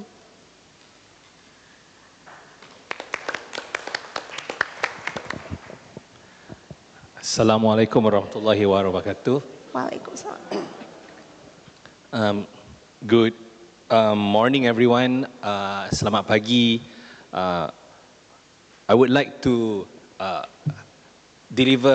convey my deepest gratitude to Indonesian Society of International Law and University Islam Indonesia for having me here. Jogja is always close to my heart because I can say that once every 2 months I visit Jogja for leisure and also for academic work. So it's always good to be here. And I do not have pantun, I apologize. Maybe I forgot to prepare it while we were waiting for our turn just now, but it's okay. Today I would like to talk about, from international trade, I would like to move towards law of the sea, international law of the sea, maritime policy, and the title of my presentation is The Legality of Passage of Nuclear-Powered Submarines, Recharacterizing of the Straits of Malacca and Singapore. So this is basically, I would like to share with you the situation if Malaysia acts unilaterally in recharacterizing the Straits of Malacca. Okay, so that's me. I can, if you do not believe that that's me, you can verify that person on the picture and me. That was taken 2 years ago, so nothing much has changed. I obtained my PhD from the University of Wollongong about 12 years ago, and I've been teaching in USIM ever since, and I have also been appointed as visiting scholar and visiting professor in a number of universities around the world, recently in Russia last year, and then of course Brawijaya University, always close to my heart. I was also a research fellow at ANU a couple of years ago, and at the moment I'm also an honorary lieutenant commander of the Royal Malaysian Navy since 2019. Okay, this is where I work. It's called University Science Islam Malaysia. That building over there on top of the hill is not my office. My office is a little bit somewhere in the lowlands, so only the Kayangan people stay there. Kayangan means, you know, pimpinan atasan. Yeah, one day, if I had the chance to be pimpinan atasan, that would be my office, because the faculty is somewhere in the lowlands. And okay, that is our rectory building. And last year, 2 weeks ago, we organized a conference called ASEAN Conference of Law School. We organized it there at the rectory building, or we call it Chancellery Building. And also to introduce my university to everyone, University Science Islam Malaysia is the closest public university in Malaysia to the international airport. So based on the map that I've shown to you here, it's only half an hour away. So let's say one day Prof. Sigit wants to join me in Malaysia, so you can give a talk in the morning, and in the afternoon before your flight at 3 p.m. you can leave for the airport. So it's very practical. Okay, enough about, because I only have about 13 or 12 minutes left. So if you remember what has been said by the keynote speaker this morning, His Excellency Arif Hafaz Agrosono, he did mention that the reason why we are able to be stable, you know, we are able to conduct ourselves properly with each other, different nations. You know, I fly here to Jogja. I do not find any difficulties. And like, for instance, we have our cakes here, our chocolate. The chocolate might be from a different country. I mean, we have coffees everywhere. So in order to allow that to happen, international law has to take place. And in order to allow ships to move freely in the ocean, across straits, across territorial sea, so there is a need to have law, and the law is called innocent passage. Okay, this is as far as territorial sea is concerned. As you can see on the slide over there, it says clearly that innocent passage, atau dalam bahasa Indonesia lintas damai, ships can pass from one area, one territorial sea to another territorial sea without being hindered by the coastal states, as long as the passage is innocent. And however, the coastal state has right to temporarily suspend certain areas in the territorial sea under Article 25, Clause 3 of the Law of the Sea Convention if they feel that such passage of vessels may threaten its the security of the coastal state. And according to Article 33, recalcitrant warships may be asked to leave immediately. This is the case for territorial sea. Okay, Malaysia and Indonesia, we share two of the most busiest straits in the world, Straits of Malacca and Singapore. It's second busiest after Dover Straits in the UK. So when we talk about the Straits of Malacca and Singapore, we cannot run away from the fact that the navigational rights is not just innocent passage. It's actually called the right of transit passage, which could not be impeded, hampered, or impaired in any way by Malaysia or Indonesia, and when we include Singapore as well, because Singapore is also part of the state that shares the strait. So in comparison, innocent passage can be temporarily suspended, but transit passage could not. Transit passage only applies in straits used for international navigation. And as littoral states, Malaysia and Indonesia, we are tied by this regime, transit passage, as we are littoral states that borders the Strait of Malacca. Okay, and as you can see on the list, this is actually quite outdated. I have to get data up to 2020 at least. But what you can see on the list over there, ships that pass through the straits keep increasing every year, including government vessels, and government vessels could also include warships. And this is the map showing how busy waters across Southeast Asia is, particularly the Straits of Malacca and Singapore. And the straits are actually relatively shallow. Minimum depth is about 25 meters, meaning that submarines cannot go deep to pass through the waters because it's only like the minimum depth is 25 meters, but they can still sail through it. And the maximum depth of the Straits of Malacca, particularly in the northern part near Thailand, is about 200 meters. Okay, now I would like to talk about, so now we are living in the era of Trump. Professor Sigit mentioned just now that we are now facing this tariff war. But before Trump came into power, Joe Biden, he introduced something called AUKUS, and AUKUS is still ongoing. And AUKUS, the intention is to allow states like Australia to have at least 8 locally built SSNs, nuclear-powered submarines, by the year 2040. And when they have these nuclear-powered submarines, obviously, the nearest neighbor to Australia is Indonesia, and after that is Malaysia. In order for them to move around, they have to pass through the Straits of Malacca and Singapore in particular. So this is an example of nuclear-powered subs. And around the world, strong nations like China, Russia, United States, they have fleets of nuclear-powered submarines that roam all over the world, all across the oceans. Okay, and as far as the Straits of Malacca in Singapore is concerned, they are being navigated by nuclear-powered subs as well, especially from China. And these are all sunken nuclear subs that has took place in the Atlantic Ocean. And there is a research ongoing saying that these shipwrecks of sunken nuclear-powered submarines may cause environmental damage.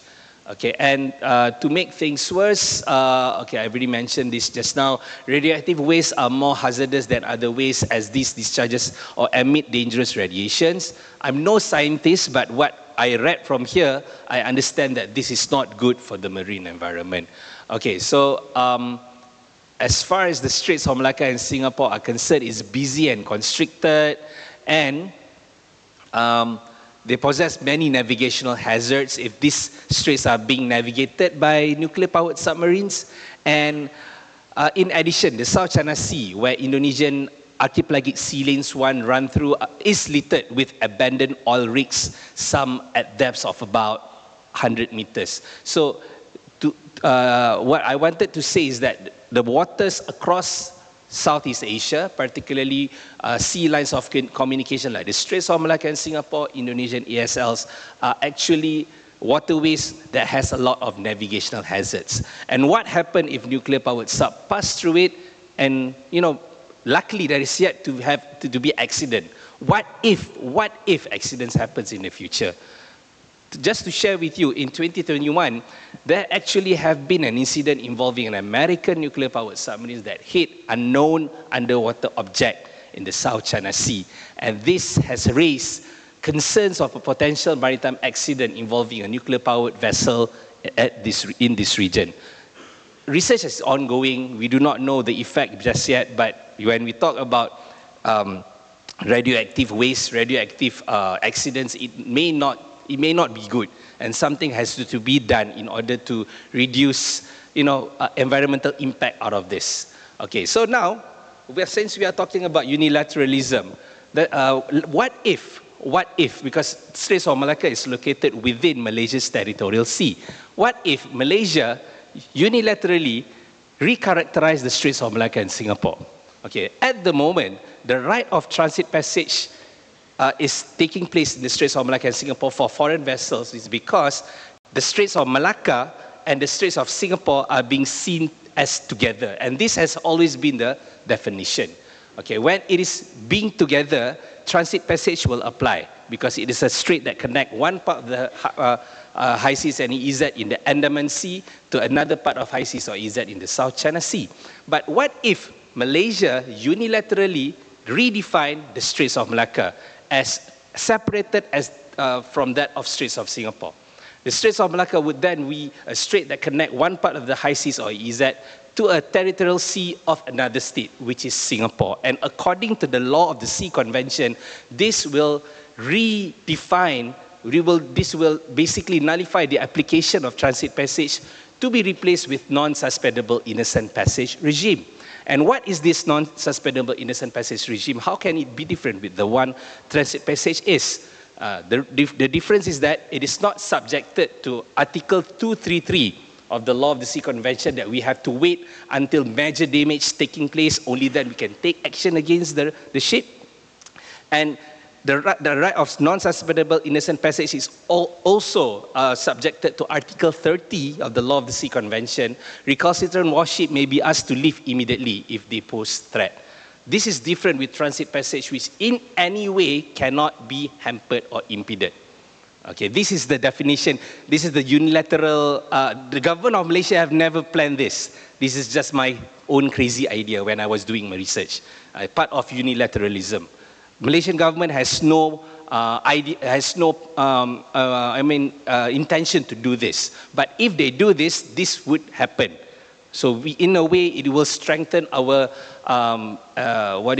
enforcement measures to take action against nuclear-powered subs, for instance. Okay, so nevertheless, when Malaysia does this, this would obviously cause repercussion, especially among maritime states all over the world.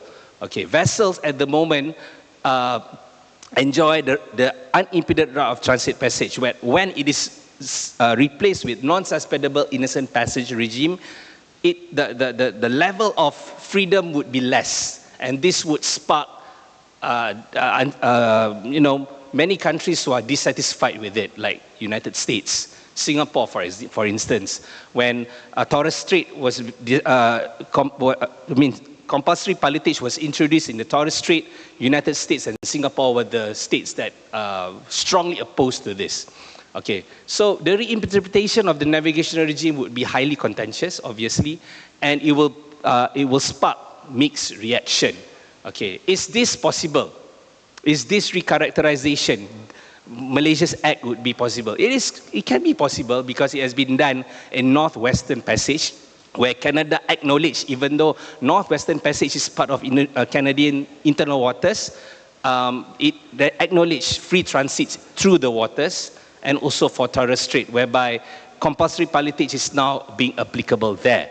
So this is Northwestern Passage, part of Canadian internal waters, but free transit is applicable there. The same goes with Torres Strait. Compulsory pilotage applies here, but still, even though a lot of criticism, but it's still applicable there.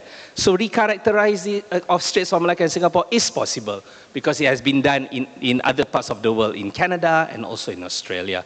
So in conclusion, I have about, according to my stopwatch, I have 3 more minutes to go. Okay, so basically, this unilateral act by Malaysia would spark controversies because many countries in the world wanted to have free transit passage. However, Malaysia could argue that this is done for the purpose to protect and preserve its marine environment. But as far as the Malaysia's position is concerned, we have no intention to do this. This is just one of my academic ideas, but we do not know in the future, okay, what would happen in the future. So recharacterization of Straits of Malacca and Singapore based on academic position from international law is possible, but whether or not it can be put into practice is something else. So if you need to read my article on this, I would like to share this article that I published with my dear sister, Professor Diana Puspitawati last year. This is the article that explains in detail what I was talking about during this presentation. So if you need to read this article, I can give you for free. If not, you have to pay how much? 35 euros. You can keep the money and buy. Indonesia has a lot of nice food. Keep the money, buy the nice food. I can share the article with you. Okay, 2 more minutes left. I think I'm right on time. If you have any questions, please feel free to share it with me at the end of the session. Thank you very much. Terima kasih, matur nuwun. Thank you, Professor Hazmi. If I may highlight, even the slightest, who would have thought, even the slightest alteration to the character of the Strait of Malacca in its connectedness with the Strait of Singapore would have resulted in a gigantic change of the passage regime. And this change would hugely would plunge the interest of the Western world, as these two straits are the ones who connected the two hemispheres of our globe. If Prof. Hazmi repetitively highlighted that Malaysian government has no intention to do that, allow me in my academic independence to question, will the Malaysian government be brave enough to do that? I think it's time, Prof. Hazmi. If Indonesia supports, because we are a neighbor. Of course. Of course. Okay, let us move forward to our third speaker. My seniors, my colleague, my dear lecturer who has known me since I was 17, I believe. Yeah, 17, my first bachelor degree. Professor Dr. Anda Sriwartini, SH, M.Hum, PhD. Professor Sriwartini is currently the head of Department of International Law at Faculty of Law, Universitas Islam Indonesia. She is the professor of international law at UII. She obtained her first bachelor degree from IKIP Yogyakarta and her second from Universitas Gadjah Mada, and her master's degree from Universitas Pajajaran, and eventually her PhD, same with Professor Hazmi, from International Islamic University of Malaysia. Please welcome Professor Dr. Anda Sriwartini, SH, M.Hum, PhD. Okay, thank you very much, Mbak Gemi. Bismillahirrahmanirrahim. Assalamualaikum warahmatullahi wabarakatuh. Okay, so my slide is colorful because my daughter made it. Okay, so my title is Climate Change and State Unitarianism, a critical legal analysis. So what happened today that we have already have such kind of experience the impact of climate change. And it may that we all agree that this kind of impact cause many people in the world suffering about this kind of matter. Okay, maybe I'm not so familiar with this. Okay, but what kind of impact actually? If we look at on the historical background of climate change, actually the developed countries is the one who has already initiated about the industrial activities. And those kind of activities cause the temperature in the world getting warm and warm. So what happened at the present time, so that we can say that developed countries has such kind of the ecological debt to the developing countries. So that's why we can say that the principle of common but differentiated responsibility is applicable for the impact of the climate change. And there are some impact that can be raised in this case. For example, the rising of temperature, and also we have extreme weather events such as heat waves and also the droughts. And if we know in Indonesia also there is some kind of flooding in Indonesia. So those kind of impact cause serious impact on the economic development also in Indonesia. Why that this cause serious impact? For example, then when the fishery in Indonesia would like to catch the fish, for example, and then there is the heat wave happen, so they cannot go to the sea because it's very dangerous. So they cannot get anything. So this kind of matter affect their economic. And what is the next impact? So we have also the social impact of the climate change. And what is the getting or the worst impact? We have also such kind of the violation of human rights because of the climate change.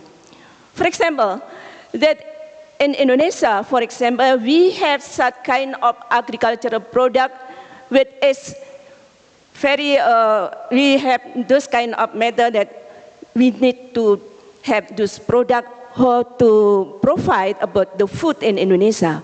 But if most of the farmers in Indonesia cannot harvesting about their farmers, so we are going to have this kind of incident, for example, that we lack of food. So this will affect the right of food. And also, it will affect also the right to health, because in the perspective of human rights, if one of the rights is violated, so it means that it will also affect the other human right. So in this case, why that we need to talk about this unilateralism in the case of climate change here? So we have to consider that climate change is not only about the national matter, but it's an international matter.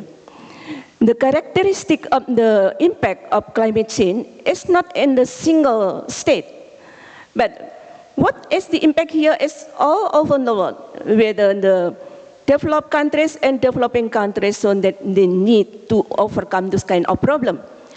So when there is such kind of unilateral action, in the, for example, European Union issued the what we call is a directive for aviation, and also sometimes that also United States also make such kind of unilateral action, for example, to prohibit certain kind of product, or where this product, for example, is cultivated in not sustainable manner, so that they say that this also contribute to the global warming and also the climate change. So there's such kind of prohibition of state. So in this kind of unilateral action of state, it may jeopardize about the international law, because in international law, we always to coordinate each other, and also how that we are going to compromise our interests, how to solve the problem together. But in unilateralism, that state would like to issue certain kind of policy, how to protect the national interests of state. And the other state cannot interfere in what kind of matter has been done by this kind of state. So in this matter, climate change is not a single issue that can be overcome by a single state. So unilateralism, it may not in accordance with the objective of Paris Agreement, or we can have also the first treaty or the first convention which is regulated about the climate change is the Climate Change Convention, or United Nations Framework Convention on Climate Change. And if we know that how that state will contribute to the reduction of emissions, so there are some mechanisms actually. We referring to the Kyoto Protocol, for example, there is the trading emission, and also we have the joint implementation, and the third one is the CDM, Clean Development Mechanism. But is it this kind of mechanism workable or not? So based on the experience that the report is not achieve what is the objective of the convention, and this Kyoto Protocol ended in 2012. And we have the new agreement in 2015 with its Paris Agreement. So the Paris Agreement has a different characteristic with the Kyoto Protocol and also in the Climate Change Convention. What is the difference here that the Paris Agreement has such kind of bottom-up approach. So that's why we have the nationally determined contribution. That is a voluntary commitment of a very single state as the parties of Paris Agreement. But I just questioning whether every single state is it actually determine the national determined contribution as has the capability of this. Like Indonesia, for example, they said that the target which is achieved by Indonesia is real capability of Indonesia, or just to make it, this is formally we have this kind of target. Because in Paris Agreement also there is the weakness. There is no sanction for the state which is not comply with the, for example, we have already determined our NDC, but we cannot reach this kind of target, there is no sanction. So like what we have in this kind of agreement, it will repeat the values of the Kyoto Protocol. So we need how to strengthen the commitment here. So that's why when there is some state make such kind of unilateralism action, actually there is some kind of objective. Why that we have this kind of objective here, that state when that they do this kind of what we call as the unilateralism matter, because first that they would like also the other state ambitiously how to reduce the emission. On the other hand, we need also the commitment of the other state is not only just voluntarily, just formally to make a target in the NDC, but how this NDC is based on the principle of common but differentiated responsibility and respective capability. But how to interpret this kind of the principle, of course, that state has to be honest, because if there is no honesty in here, that state just make the formal, formal statement and put it in the agenda, national agenda, but there is no serious effort how to reduce emission itself. So that's why that state would like to make this kind of unilateral action. Actually, I have some kind of, it's not always negative impact of the unilateralism, but there is also somehow there is the positive impact of unilateralism. For example, that state would like to, to reduce the emissions seriously, and then the other state also how to follow them. So unilateral action here can encourage the other state how to participate in reducing the emissions seriously. And then there are also some what we call as the legality of unilateral state action. For example, that what is the objective here? It may the objective here is primarily to intended to protect the state-owned territory or jurisdiction from the bad impact of the other state activities. I referring to the WTO rule, that is the Article 20T General Agreement on Trade and Tariff, that there is an exception here. State can prohibit, for example, the product which is come from the other state which may cause serious impact on the environment, and also in the sanitary and phytosanitary agreement. So this is the legal basis also, that if we didn't do it discriminatory, so that it can be acceptable. And the second one also, that what is the target here where it's legal, so that the action of unilateralism here, it's intended how to, for example, to protect the other state also interest. So in the case of the climate change, that we need to cooperate together, how to cope up with the international problem that we are facing at the present time, because no single state can do whatever they do very seriously if there is no other state contribute and also to support each other. And what is my conclusion here? That before my conclusion, I would like also to more elaborate on the common but differentiated responsibility, that each state has its own responsibility, because each state also contribute to the global warming and finally cause the climate change.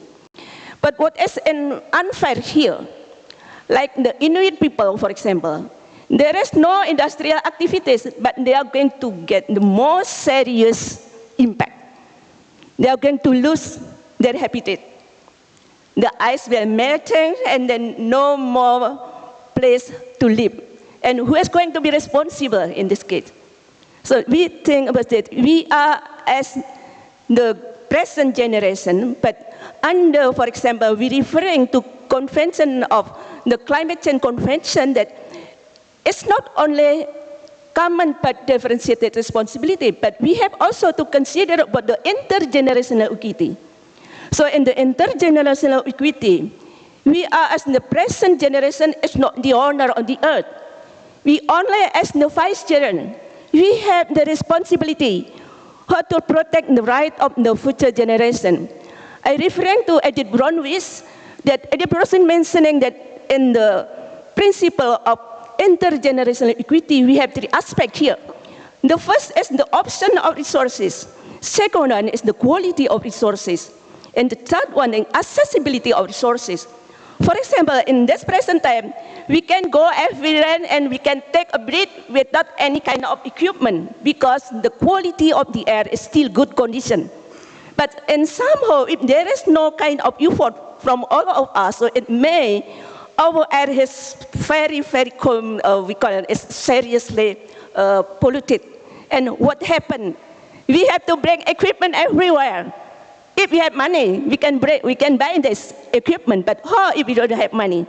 So in this kind of case that climate change causes serious impact, it's not only to the environment, but also to the human right, especially the right to live, the right to health, and so on.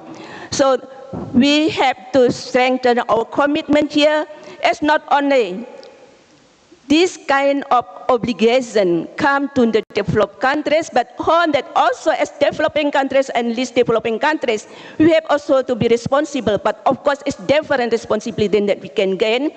And first, that we need the international law, how to protect the interests of developed and developing countries, because both of them, I think, need protection also. It's not only developing countries who need the protection.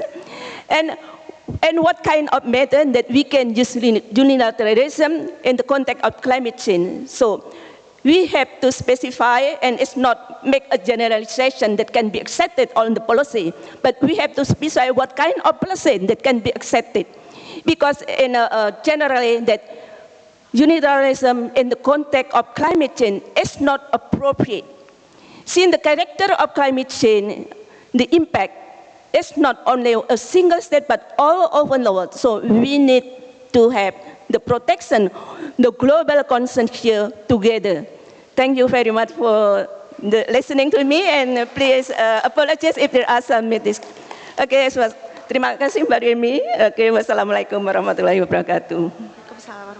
Thank you, Professor Sriwartini. To conclude Professor Sriwartini's presentation, we have listened to two presentations that presented how unilateralism could jeopardize international relations. But in the context of climate change, it is the one aspect, it is the one realm of international law wherein unilateralism could actually pose, as opposed to jeopardizing, but a slight positive impact depends on how we react to the unilateralism. Last but not least, please join me to welcome our fourth speaker, far away from us, close in our heart, Associate Professor Dr. Nguyenti Hongyen.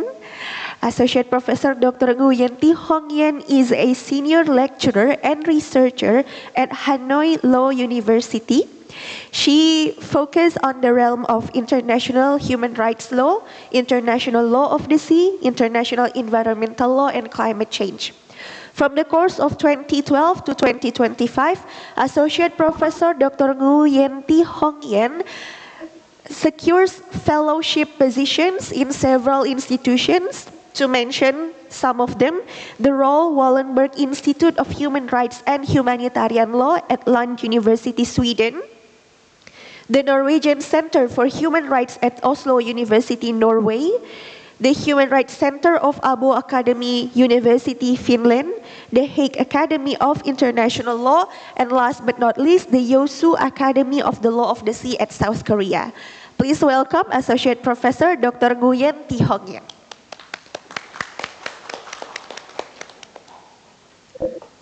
Thank you, Chair, for your kind introduction. Can you hear me?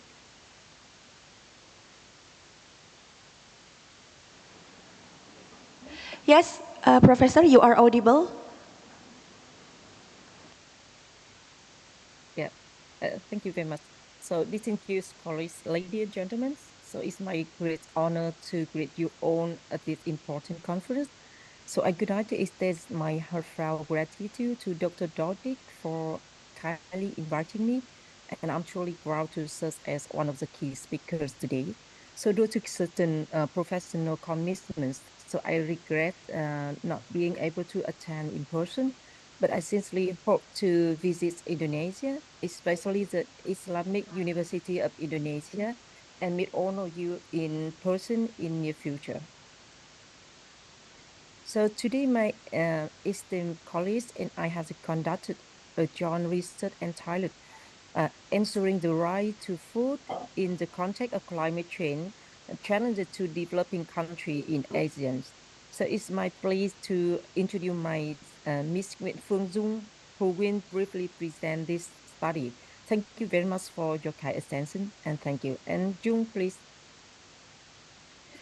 Good morning from Ireland. It's kind of almost 5:30 a.m. in Ireland. So I'm very honored to present our joy research topic today. And last year, I was actually, I think 2 years ago, I presented another topic on climate change in University Islam Indonesia. And this year, along with so sorry, so I have to share the PowerPoint, right?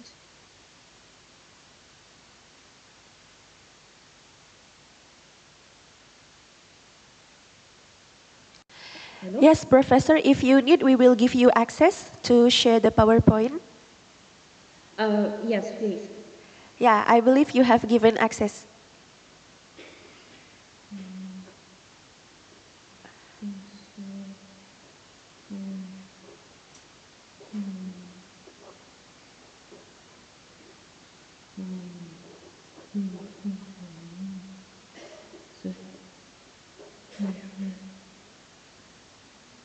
Okay, sorry for one moment. Okay. So our topic is ensuring the right to food in the context of climate change, challenges to developing countries in ASEAN. As you may know that, Gabriel Butcher in his address for Oxfam International, when he told to the press media that climate change is no longer a ticking time bomb, is exploding before our eyes.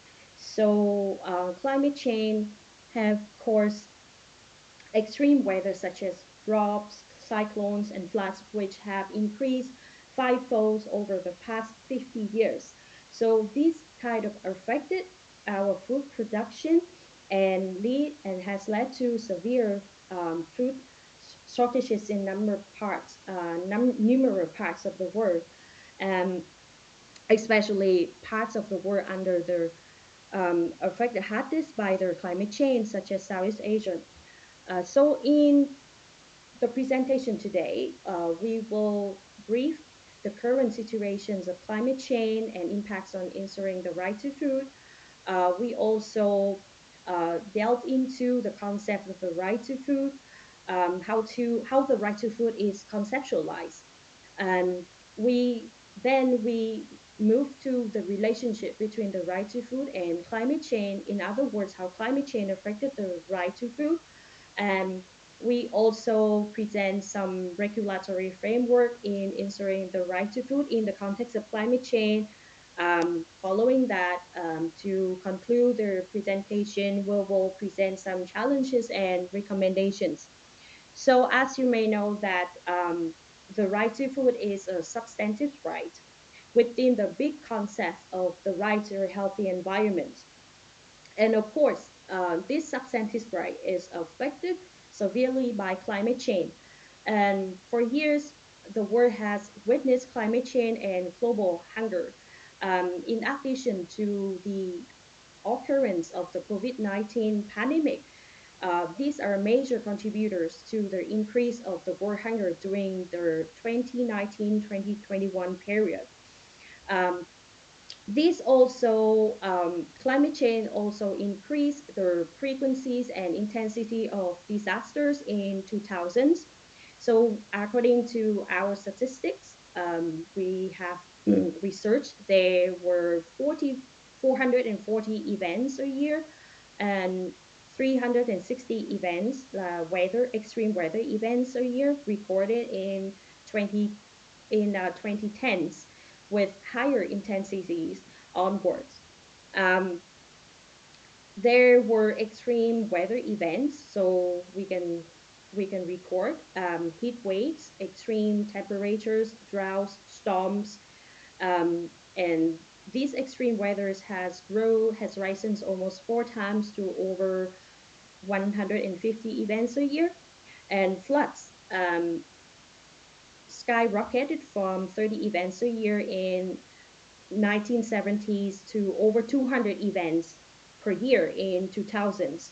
So these kind of extreme weather events affected and then has led to global hungers.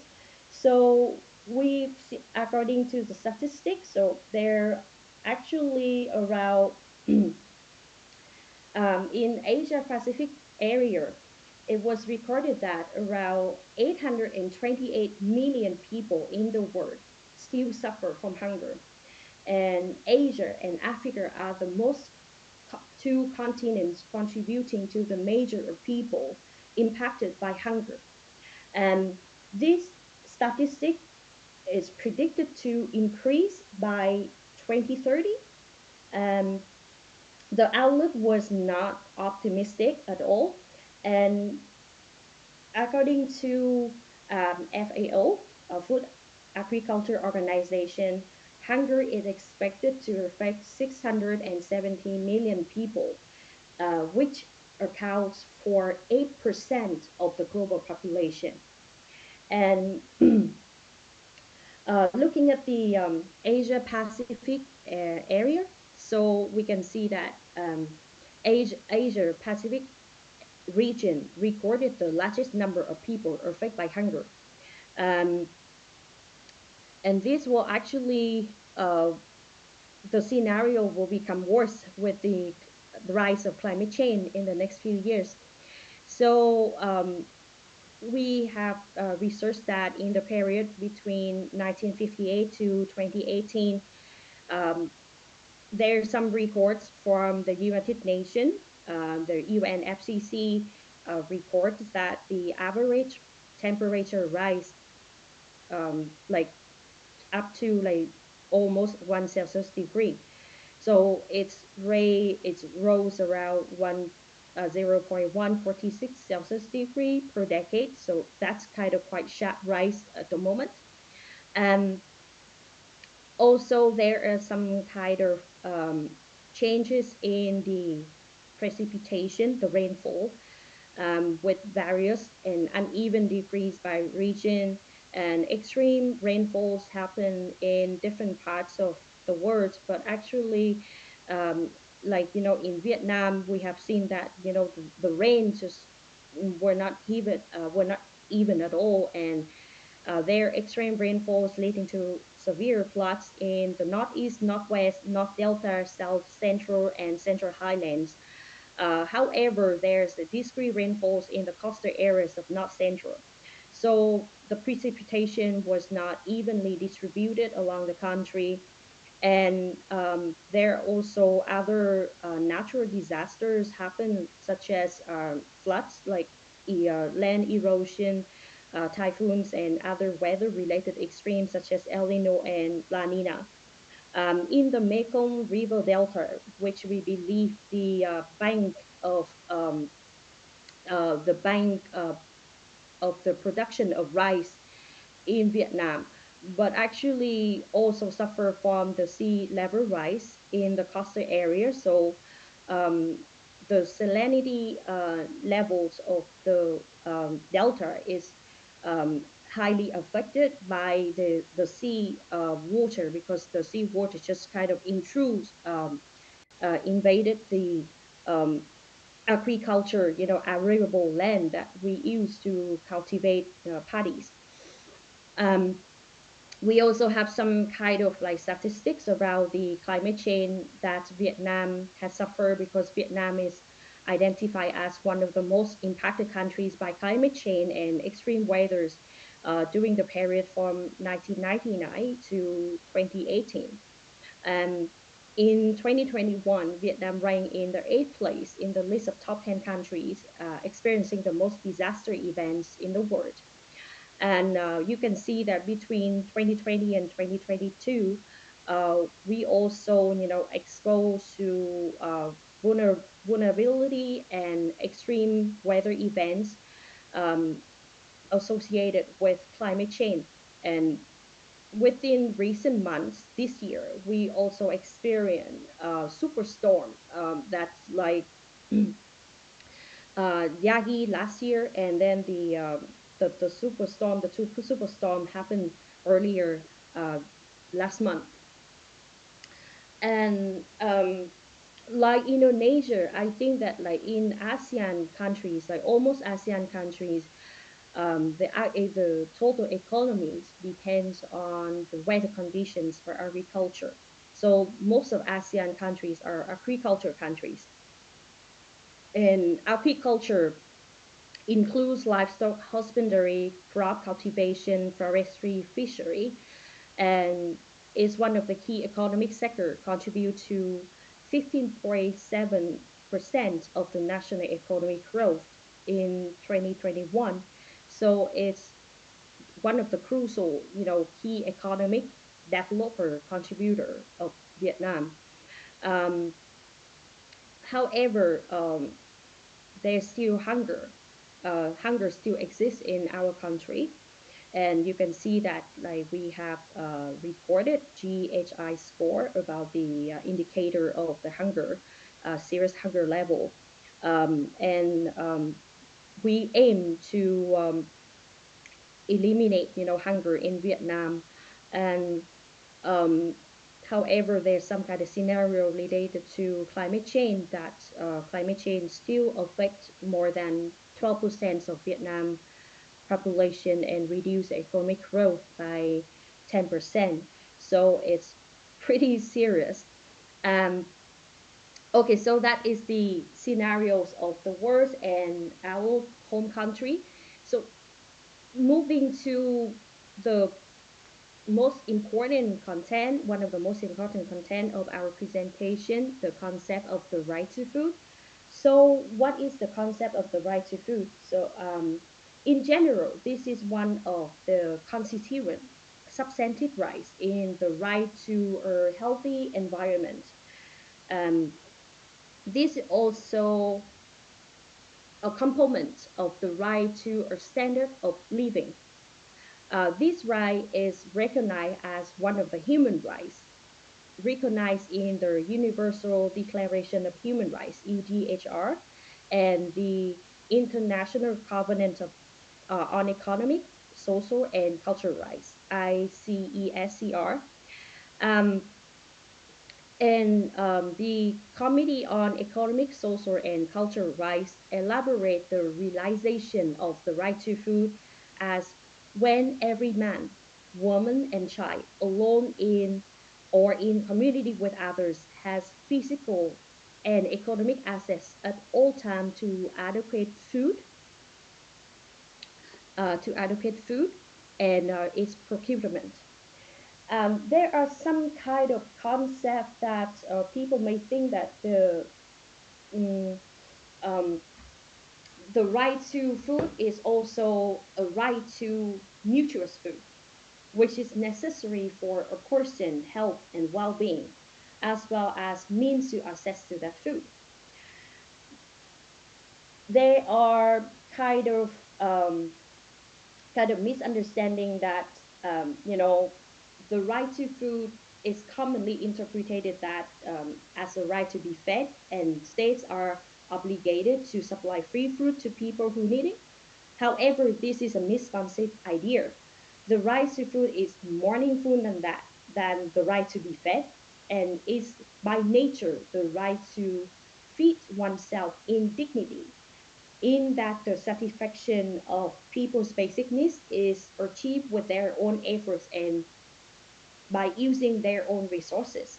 So it's not just like the right to be fed with all the food from the state, but means that it's the state obligation to facilitate the development of agriculture so that people can cultivate on their own, to produce food and then to enjoy the food they produce.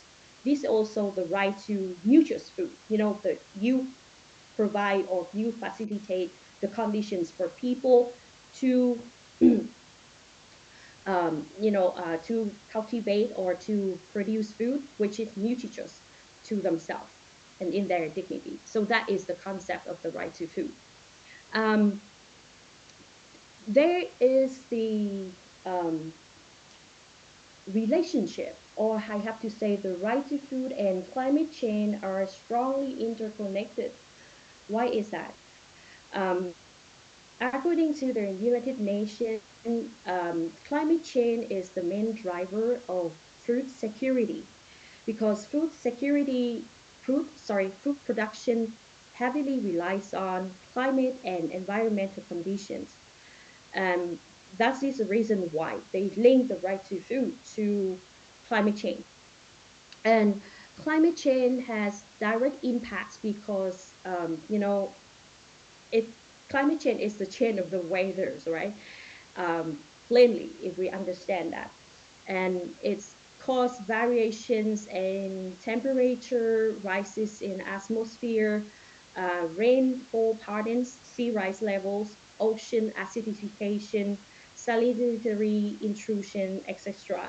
So these shifts in weather patterns will generate extreme weather events such as floods, drought, storm, heat waves, and other natural disasters. So this affects a lot, right? We understand that this is a kind of cause and consequence. So this affect a lot the productivity and food production. So climate change also paved the way for the rise of pests and disease and other events, that may affect the food security as well. Um, and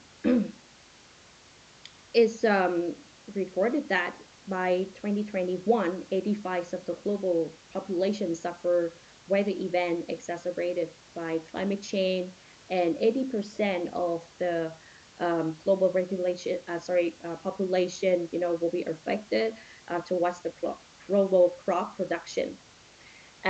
So this is kind of another slide that we recorded that the climate change, how climate change, affects the right to the implementation of the right to food in Vietnam. So as in the introduction of the presentation, we already presented that Vietnam has high exposure to climate events and climate change owing to the country geographical location. So uh, we next to the South China Sea, and of course, and then like with the north, and then the like all the wind patterns and other weather patterns, like due to our geographical locations now. So that's kind of cause changes to the weather conditions, and there are kind of differences between parts of Vietnam, in terms of agriculture conditions. So, um, the key crops in Vietnam is rice, paddy, so making up to 94% of arable land. And rice paddy fields are cultivated in all regions, that 5 out of which rice is the main crop. And crop production and livestock are likely to decrease due to climate change in parts, particularly due to global warming and water scarcity. And uh, as I say, raises in temperatures, sea rise level, and difference in rainfall, frequency and intensity of extreme climatic events that has affected Vietnam's agriculture production. This is kind of like our list of, like different parts of Vietnam that we recorded, some climatic events happen due to climate change. So you can see the difference between the Northeast, Northwest, the Red River Delta, the North Central region, South Central Coast, the Central Highlands, and the Southeast region, and the Mekong River Delta. So almost like all the 5 main parts of agriculture production in Vietnam, there are kind of problems, and there are a lot of climate change and weather related events that happen in these 5 main parts of agriculture production of the country.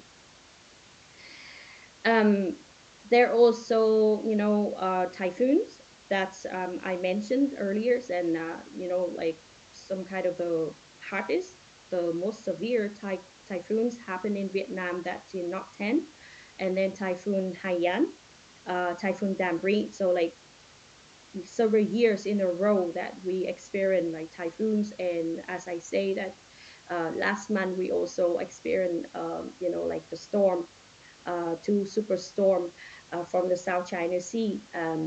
So it's kind of like really hard, for farmers, especially in the central part of Vietnam, like to recover, and also like agriculture producing areas in the northeast of Vietnam due to their heavy rains and land floods and land erosion as well.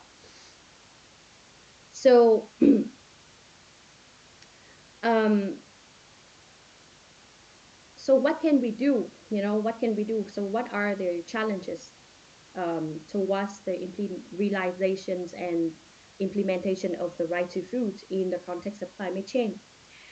So as we know that climate change, of course, affects food production, but also, attributed to food production, right?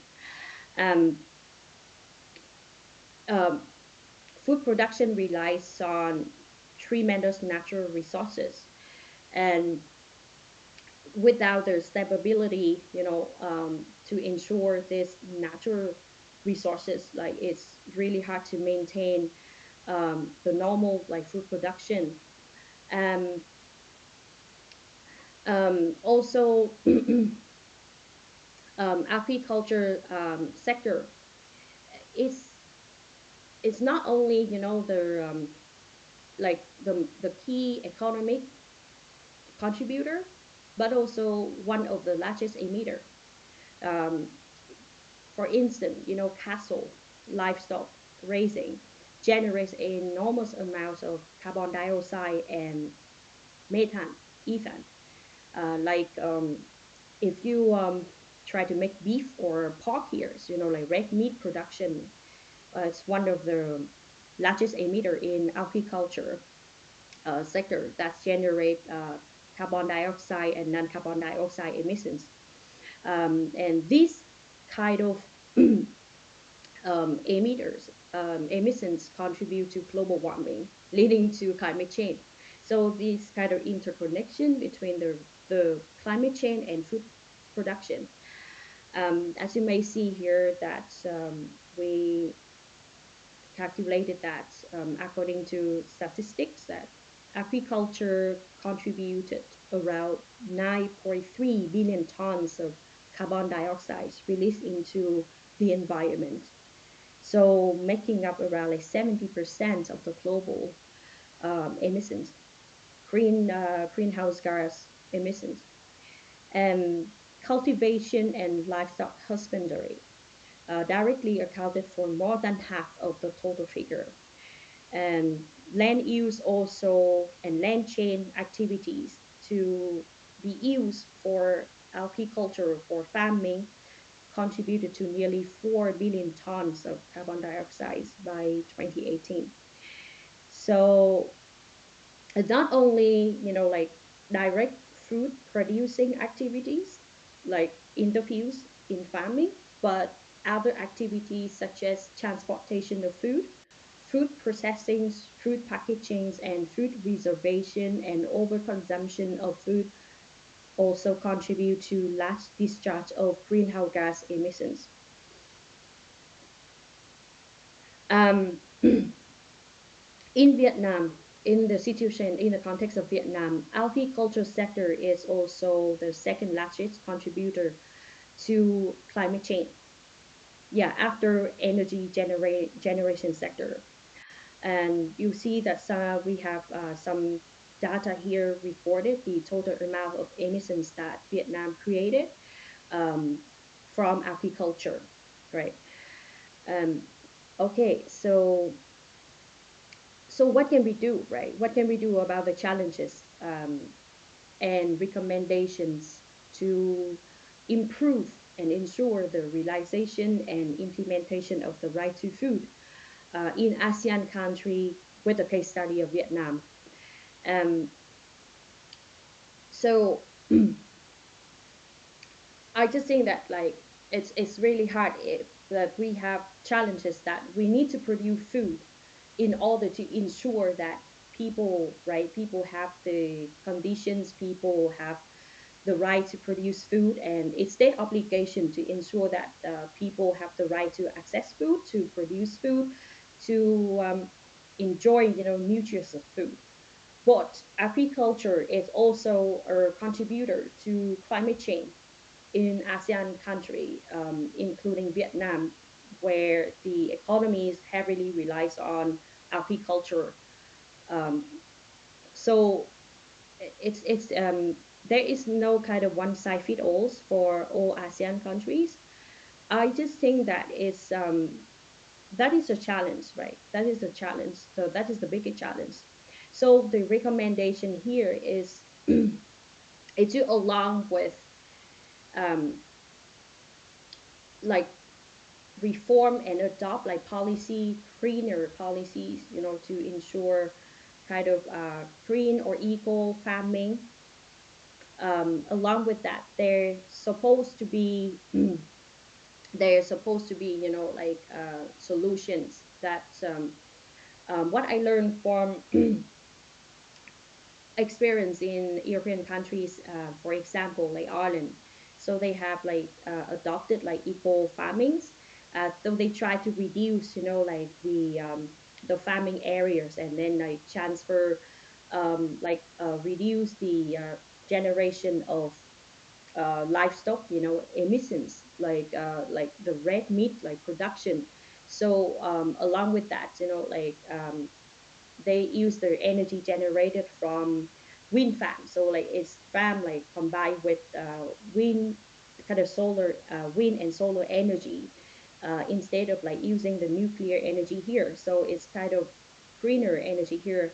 And along with that, the right to food is a substantive right. So in order to make this happen, to activate this substantive right, they kind of made the European countries, especially Ireland, so they have made a procedural turn that they try to ensure that people have procedural environmental rights, such as the right to information, the right to access, and the right to um, participate, in public participation.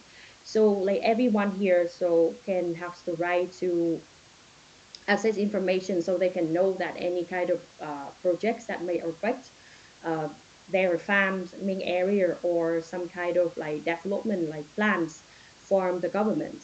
They also have the right to participate in local like assembly and file proposals to TD, like T-shot, like kind of members of the DOL and the Senate, like the members of the House Representatives and the Senate in Ireland.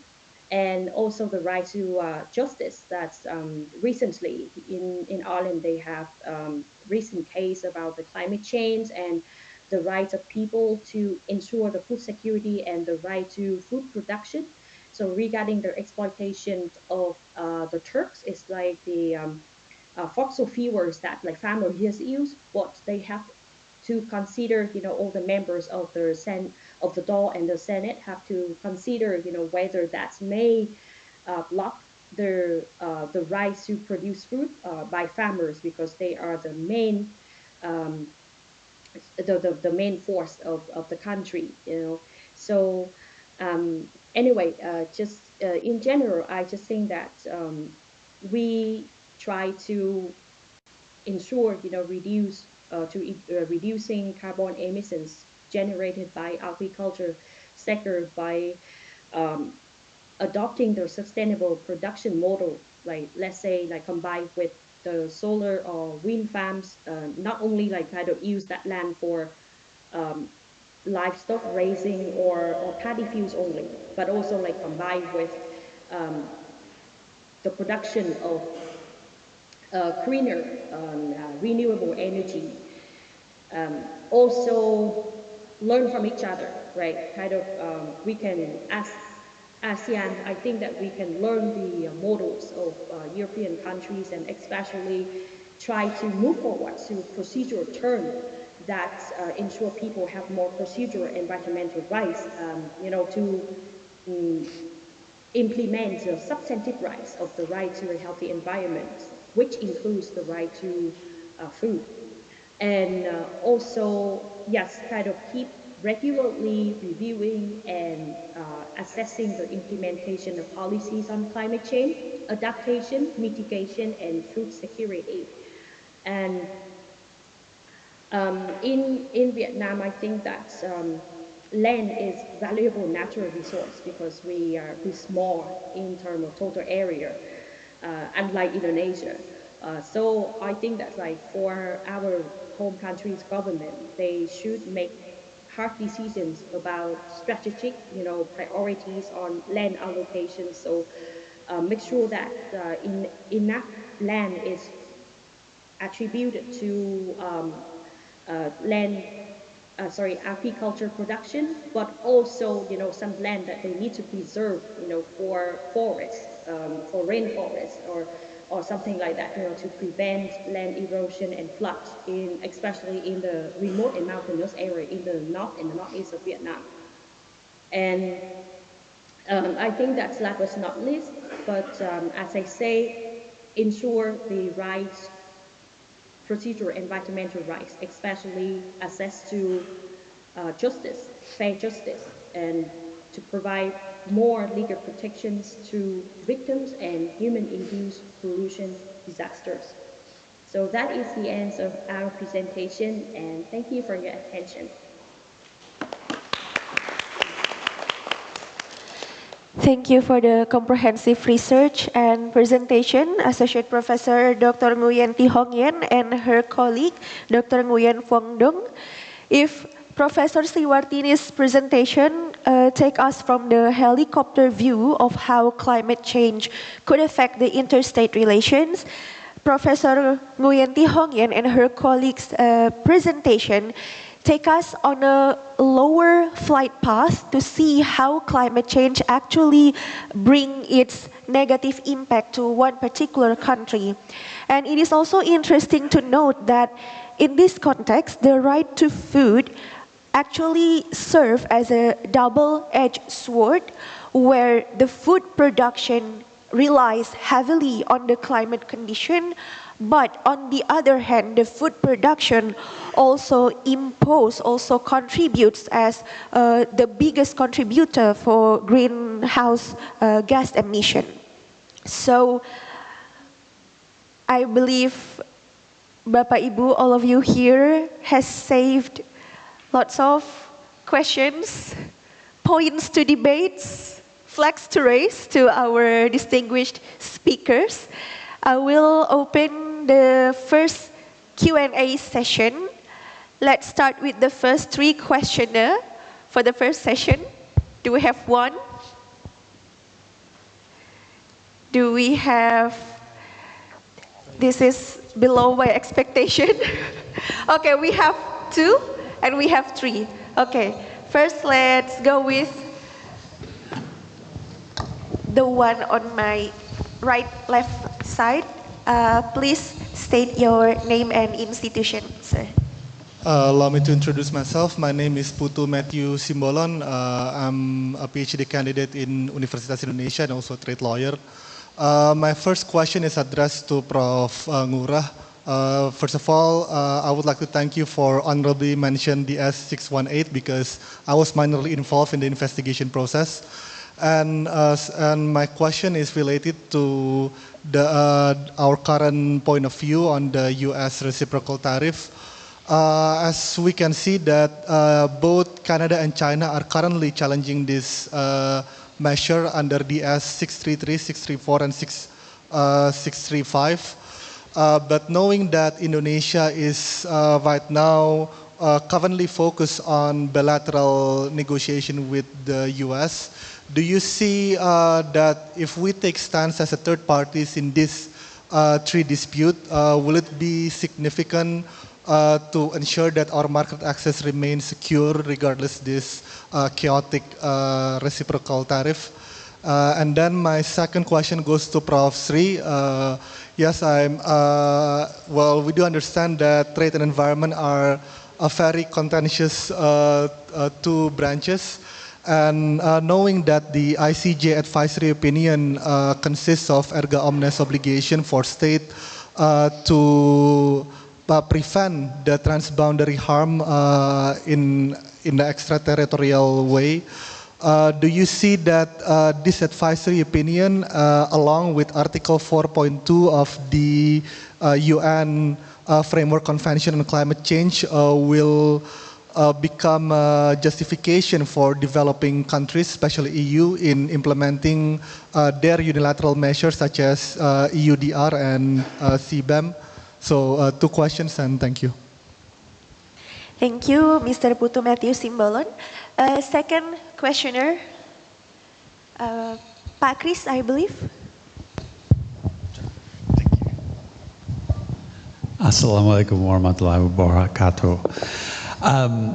Really quickly, I'm Chris Kaysen. I'm from America, as my colleague pointed out. But I'd like to, I guess, focus on the climate change aspect. And my esteemed colleague stole my question about the ICJ advisory opinion and what impact that would have on the analysis. But I guess I would go further and say, what, if any, does this add to the enforceability? So for example, it is just an advisory opinion, and it doesn't seem, even for this, or as Professor Tinis pointed out, that the enforcement mechanisms are very weak from the Paris climate change, and does the ICJ change that? And also to Professor Nguyen, I would ask the same question. Is there an enforceability mechanism possibly within domestic law in Vietnam that could be used to address, as Mbak Gemi said, the double-edged sword of reducing the impact of agriculture while at the same time ensuring the longevity of agriculture and access to food, given the framework of climate change. So those are my questions. I hope they were clear, and please feel free to answer that. Thank you very much. Assalamualaikum warahmatullahi wabarakatuh. Thank you. The third participant, Pak Iwan.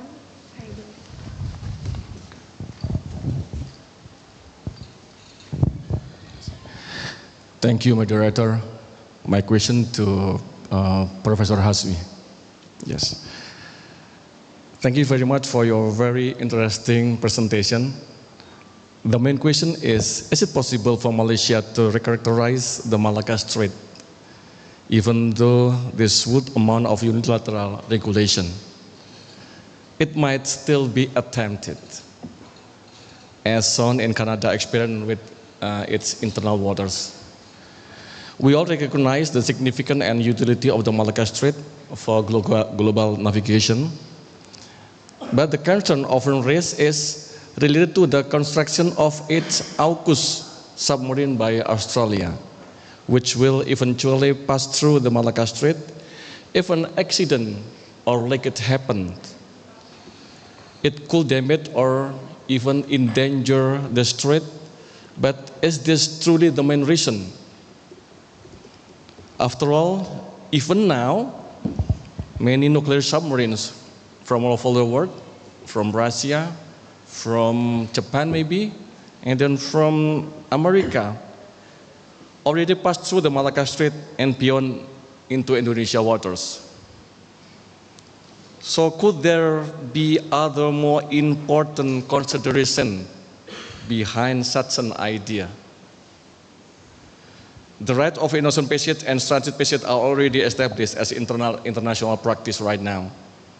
While coastal states may act against warships that commit violation, changing the function of the Malacca Strait would be extremely difficult, requiring not only legal justification, but also consistent with Indonesia and Singapore, because we are close to each other, and Malacca also belongs to Indonesia.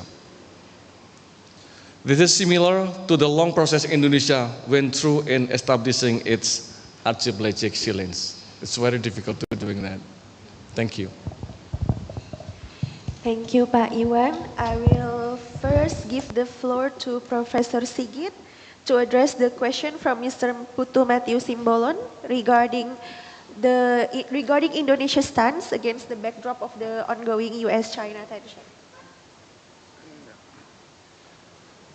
Okay, thank you so much for the question, Mr. Putu Matthew. So again, regarding the situation, because the U.S. prefer to conduct bilateral trade deals instead of regional or even multilateral, for Indonesia, and looking at the current bilateral deals between Indonesia and US, we know that Indonesia get benefit through the decreased tariff reduction from 32 from 19%. But that's the only one benefit that we've got, right? Because US now enjoy more benefit than Indonesia, for example, in terms of digital trade and services, for example. It's raised an issue about data protection, because almost of all now using WhatsApp, for example, linked with Instagram and Facebook, and they are owned by US company. And we also give up our requirement about local content, yeah, especially for the US company. The local content requirements are no longer restricted. And we also have like the policy to restrict export for the critical mineral is no longer applicable. So again, yeah, we have to be very careful, or the government need to, okay, this is actually happening. If we can renegotiate, then we have to, yeah, to intensify another cooperation with another trade partner or even trade bloc, yeah, because as also addressed by the Deputy Prime Minister, if this situation is not just the first, we have had any experience this situation before, but by doing some good strategies like like trade diversification, diversify our trade partnership, and then still using formal mechanism through the WTO, then we will have like a backup plan to respond about the current U.S. trade policy. I think that's all. Thank you.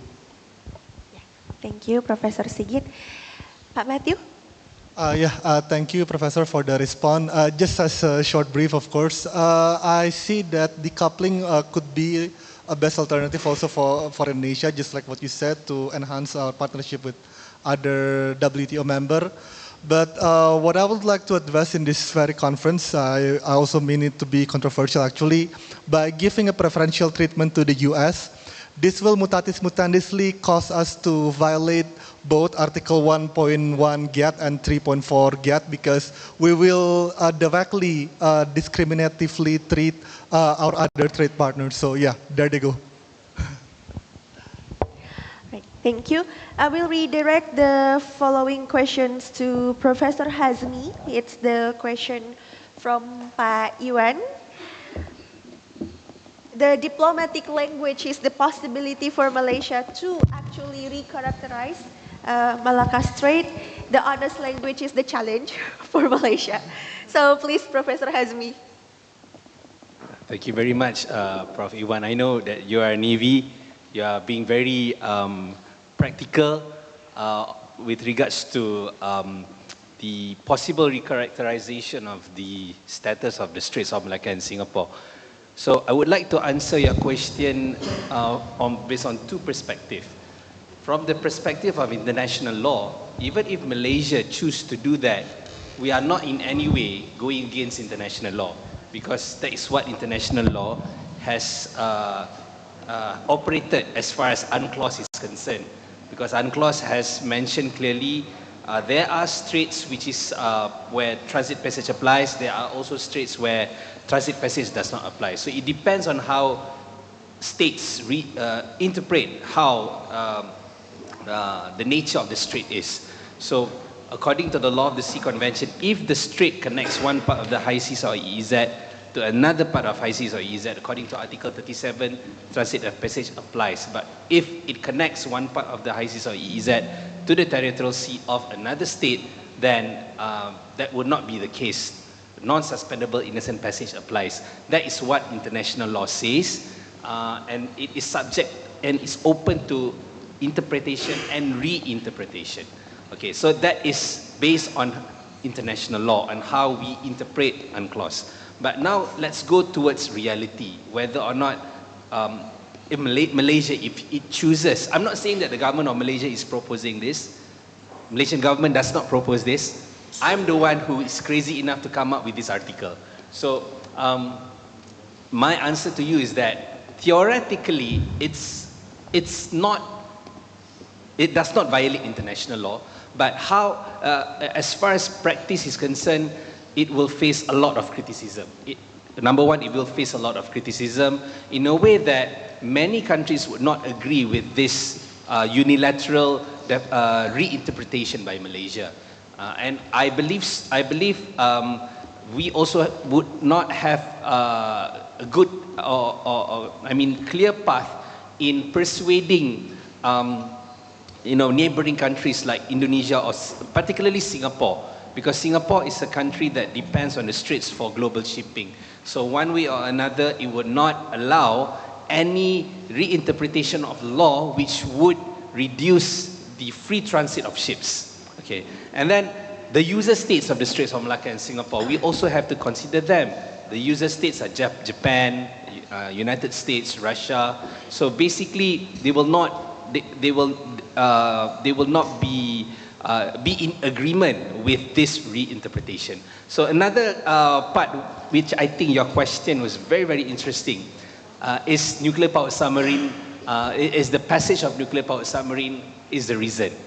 My response to that is one of the reason, and the reason that sparked the idea of coming up with this suggestion, because this particular article was written when I was accepted in ANU as a research fellow, At the same time, AUKUS kicked in. So it gave me an idea on coming up with a reason in reinterpreting whether or not transit passage should apply in the Straits of Malacca in Singapore. So nuclear powered submarine, the passage of nuclear powered submarine became one of the reasons.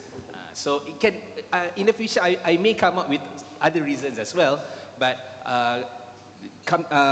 so therefore my answer to you is that based on international law, even if Malaysia comes up with this suggestion, if they would want to, it does not it will not go against the spirit of international law itself, because non-suspendable innocent passage regime, like its name, it's non-suspendable. So free transit is one way or another still guaranteed, but with more stricter regime. Okay. However, in order to reinterpret the strait, it will not. It is not a smooth flow. It is not smooth sailing. It will receive a lot of criticism. And even though I'm the one who wrote this article together with Budiana, we believe it will receive a lot of criticism. It will receive a lot of protests. One way or another, transit passage will remain applicable in the Straits of Malacca in Singapore. So that's my response to you. Thank you. Thank you, Prof. Thank you, Prof. Hazmi. I will redirect the question to Professor Sriwartini. Professor Sriwartini has two questions. The first one from Mr. Matthew also regarding whether the erga omnes obligation of states in regards to transboundary harm issued through ICJ advisory opinion could be the justification for developing countries to impose their unilateral measures. And then the second question is from our very own Pak Chris Kaisen. Pak Chris, regarding the enforceability of the erga omnes obligation beyond simply ICJ advisory opinion. So yeah, please, Professor Sriwartini. Okay, thank you very much for the question, Mas Putu.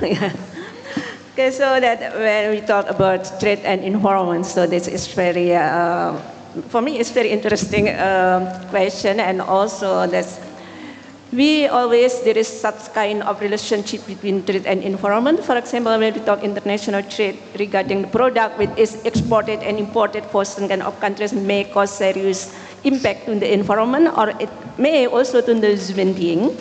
So that's based on the advisory opinion that the climate change has already changed actually the paradigm of the state. How that they have to change the behavior of state.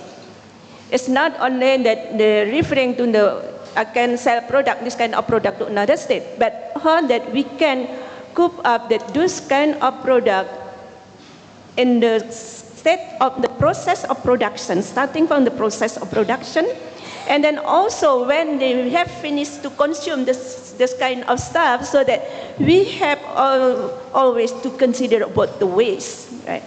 So that in this case, that when we referring also to the international standardization organization, the ISO standard, that ISO standard also discuss and also may regulate about the environmental system management, so that if state also will impose, for example, that UK, for example, impose the product which come to the state has to have such kind of standard that has to be complied by the exporter state.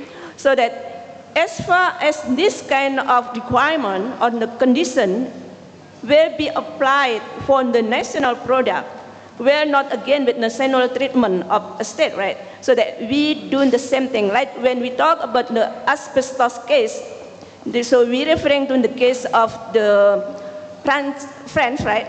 France and also Canada at that time, that France prohibit the asbestos from Canada because those kind of product consists of toxicious element. So that's why France refused to this kind of product. And then they challenge into the WTO. So this is one of the illustrations that state based on the sovereignty that still have such kind of what we call as the power how to protect the national interest of state. And regarding the what we call as the advisory opinion of the ICG, I think that this kind of opinion in this kind of situation, in the present situation, is it can be understood as a good advisory opinion because it's cope up with the reality. No, we face together the climate change impact.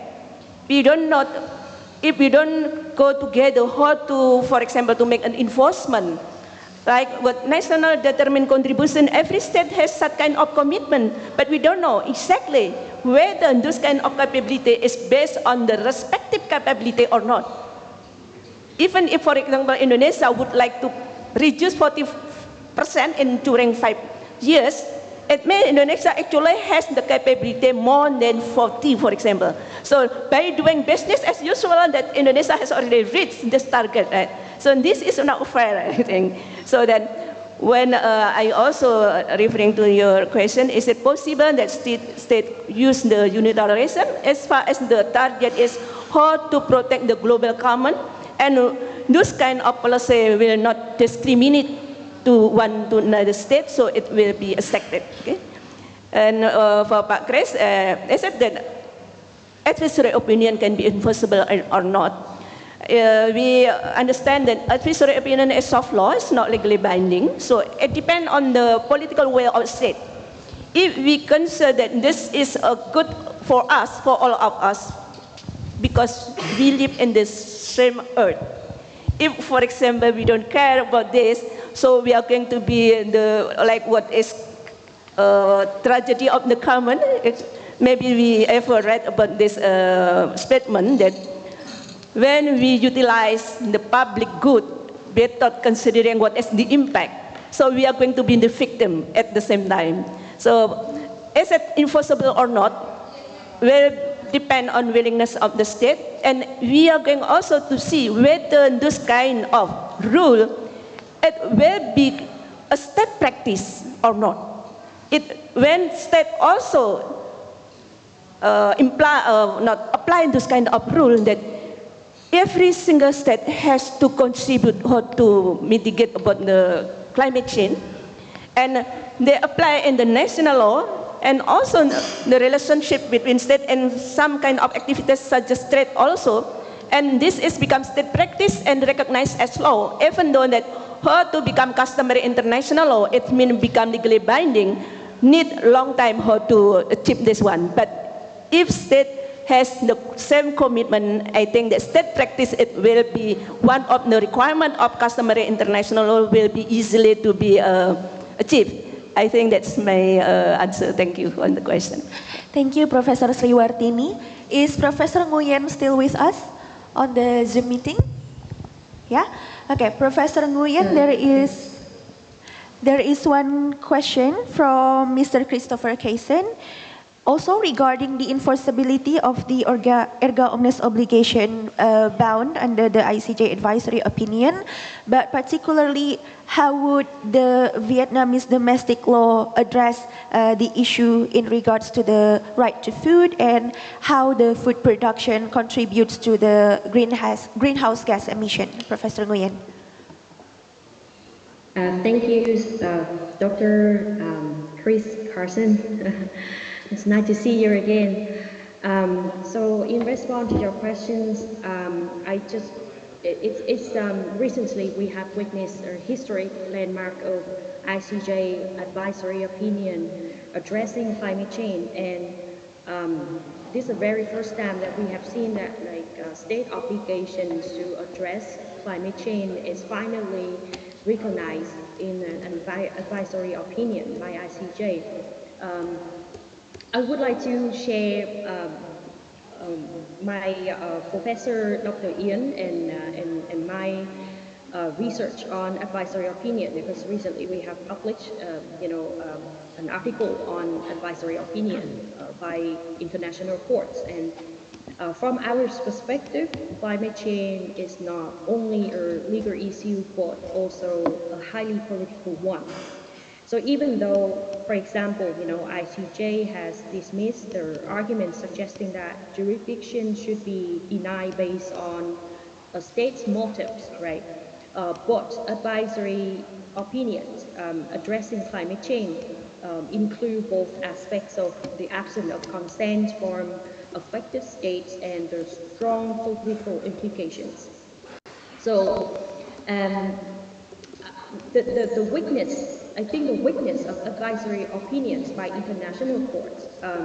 So before the advisory opinion addressing climate change by ICJ announced recently, we have different advisory opinions by the Court of the International Law of the Sea, ITLOS, ICJ also, and but the weakness of these advisory opinions that some is argumentative because some legal scholars, international law scholars say that they don't carry any weight at all because of their status.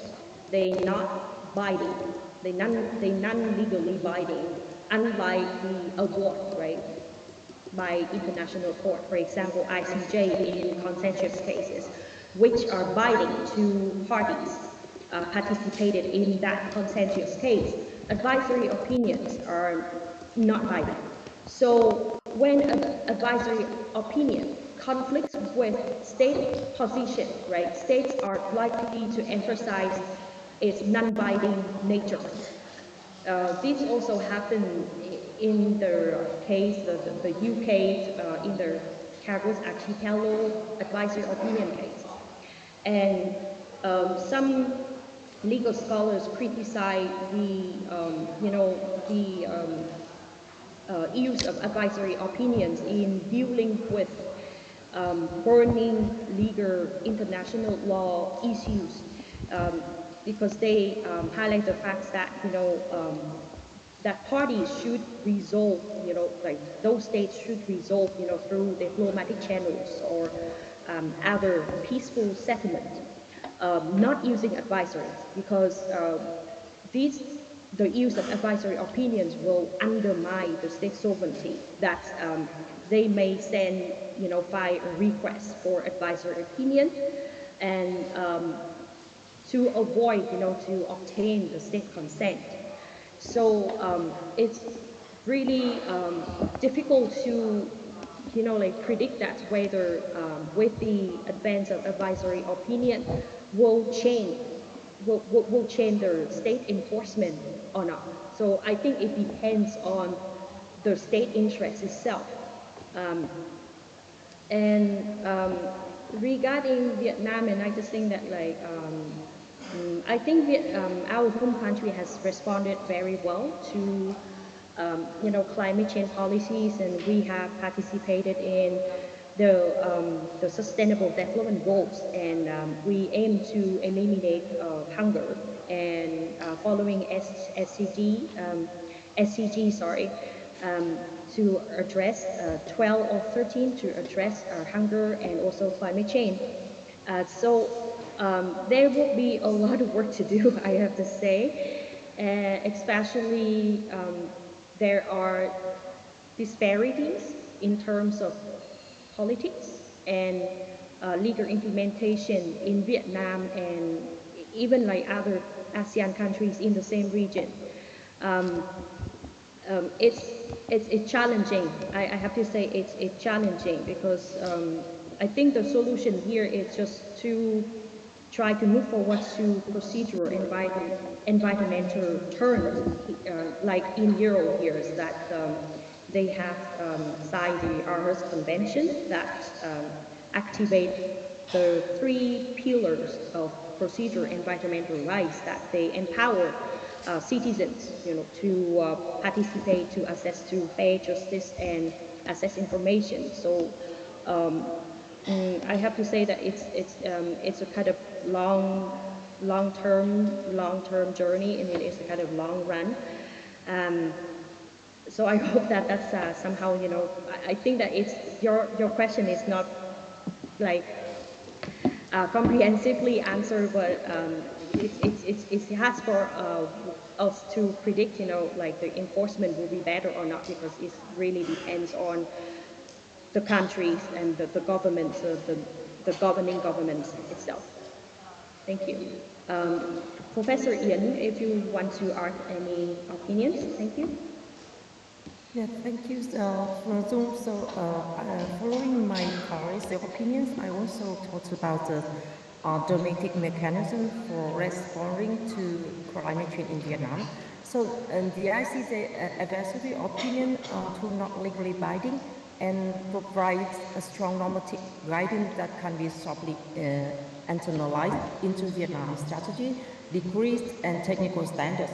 So Vietnam already has a legal and policy framework, such as law on environmental protection, climate change strategy, and sectoral emission reduction plans, which offer a solid basis to integrate ICJ principles. So while Vietnam has set mid and long-term goals and is advising MRV systems, energy transitions, and international cooperation, so I believe that Vietnam and other countries, developing countries like Vietnam, in ASEAN country, we need a clear roadmap to effectively implement the course guiding and broader climate obligation in the future. So thank you so much, Ms. Zoom, to present today for our visit today. Thank you very much.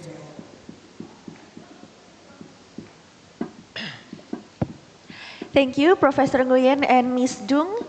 I was truly going to open another Q&A session, but judging at the time and the committee has wheeled in our lunch boxes, so I think I will have to conclude our conference right now. And the following questions that Bapak Ibu may address to our distinguished speakers could be delivered through our following gastro diplomacy session, aka lunch while conversing. To conclude our conference, I will give the floor back to each of our distinguished speakers to give a closing 2 seconds remarks. Let's start with Professor Sigit. Please, Professor. Okay, thank you so much. So we have to be very critical, very careful while responding to the current situation. But as I mentioned earlier, legal strategies along with political and economic strategies must be hand in hand to bring and to keep Indonesian national interest still applicable and still maintain the unity of Indonesia without violating current international trade law. Thank you. Thank you, Professor Sigit. Professor Hazmi, please. Thank you very much. So in this short time span of less than 2 minutes, as a representative, as an academic representative of my country, which is now chairman of ASEAN, Malaysia has always found a way in order to promote peace, to promote stability, and also friendship among nations. And I think we have done quite a good job, especially in relation with what happened between Thailand and Cambodia, and also in order to make sure that free navigation applies throughout Southeast Asia. So I share the sentiment of what my country believes in. We believe in peace, stability, and to have good relationship with our immediate neighbors. In this particular sense, is of course Indonesia, one of our most important partner and also friend. So thank you very much again for the invite, and I hope to see you again in the future. Thank you, Prof. Hazmi. Professor Sriwartini, please. Okay, thank you very much for all of the speaker and also all of the audience here. So as my major is international environmental law, so I would like to encourage all of us that we have to participate how to reduce our emission, starting from our footprint, so that every day we contribute to the global warming. So maybe that we are not aware about this, but starting to know even for small thing that we start from ourselves. Everything that we can do together, of course, that we are going to get some kind of beneficial matter, so that hopefully that we can expect we are going to be safe in our life and save our planet, because our planet is only one, so we together to save the planet. Thank you very much. Assalamualaikum warahmatullahi wabarakatuh. Waalaikumsalam warahmatullahi wabarakatuh. Is Professor Nguyen still with us? Yeah? Yeah. Yes. Professor Nguyen, Yes, please, can you your hear me? closing remarks. Yes, so, thank you very much for your inviting today, and I could like to express my expressions, and thank you so much for the presenting today key speaker, and ladies and gentlemen, and I could like to sincerely thank all distinguished speaker and participants for your valuable contributions. I believe today's discussion have not only enriched our knowledge, but also strengthened our commitment to joint efforts in addressing global challenges like climate change. And I wish all of you good health and success, and I look forward to seeing you again in the future in person. Thank you very much. Thank you, Professor Nguyen. In conclusion, if we look at the classical interpretation of international law, collectiveness is the soul of international law. But to conclude, that does not mean the movement of states unilateralism could only be the threat to the existence and advancement of international law, so long as we can try to ride the wave of unilateralism to our advantage while still maintaining the collective understanding of us as part of international community. So on behalf of the committee, as your chairperson for our first session this morning, I express my deepest gratitude for your attention, for the questions, for our distinguished speakers. Let us close the session by reciting Alhamdulillah, Alhamdulillahirabbil alamin. And I will return the floor to our Master of Ceremony, Bapak Farhan. Assalamualaikum warahmatullahi wabarakatuh. Waalaikumsalam warahmatullahi wabarakatuh. Thank you very much to all our distinguished speakers for the enlightening presentations, and also to our moderator for leading the session. So very wonderful. And to all participants, we kindly request that you have to fill the barcode shown in front of the screen, if shown in front of the auditorium, because your cooperation in completing the process will help to ensure you got the certificates, and the certificate will issued properly and accurately. And we appreciate your attention to this matter, and thank you for your participation. We will give maybe like 5 minutes to all the participants and audience to scan the barcode, or you may type bit.ly /Isill conference 25. Yeah.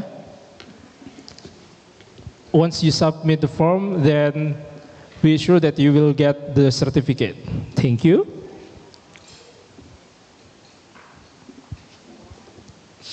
You may use your laptop or your device, such as tab or phone, to fill attendance form for conference participants.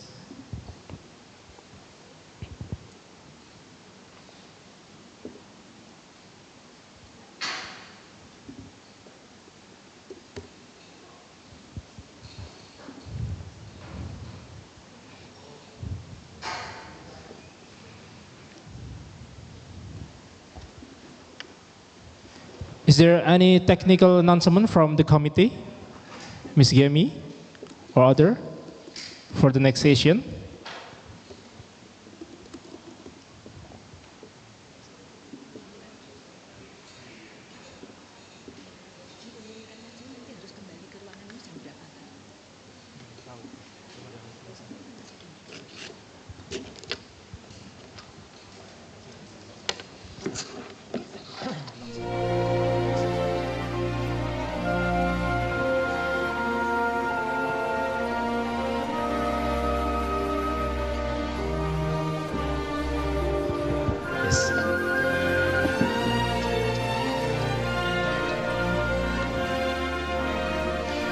Right, so we also want to announce that After the seminar, the agenda will continue with a break for lunch and refreshment or isoma, followed by the Isill meeting.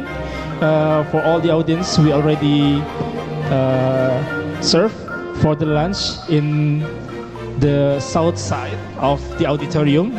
Yeah, we already serve you the lunch box over there. Please, and then the Isill meeting will conduct at 13 o'clock. Yeah, at 13 o'clock. So please come back to this auditorium, and it will take the same place here in the auditorium.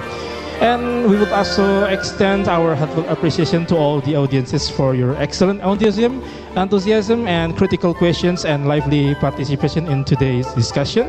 We hope discussion today have sparked new insights and ideas. Thank you, and we look forward to meeting you at the future events. And for the next session is the chamber. Yeah. Okay, thank you. Assalamualaikum warahmatullahi wabarakatuh.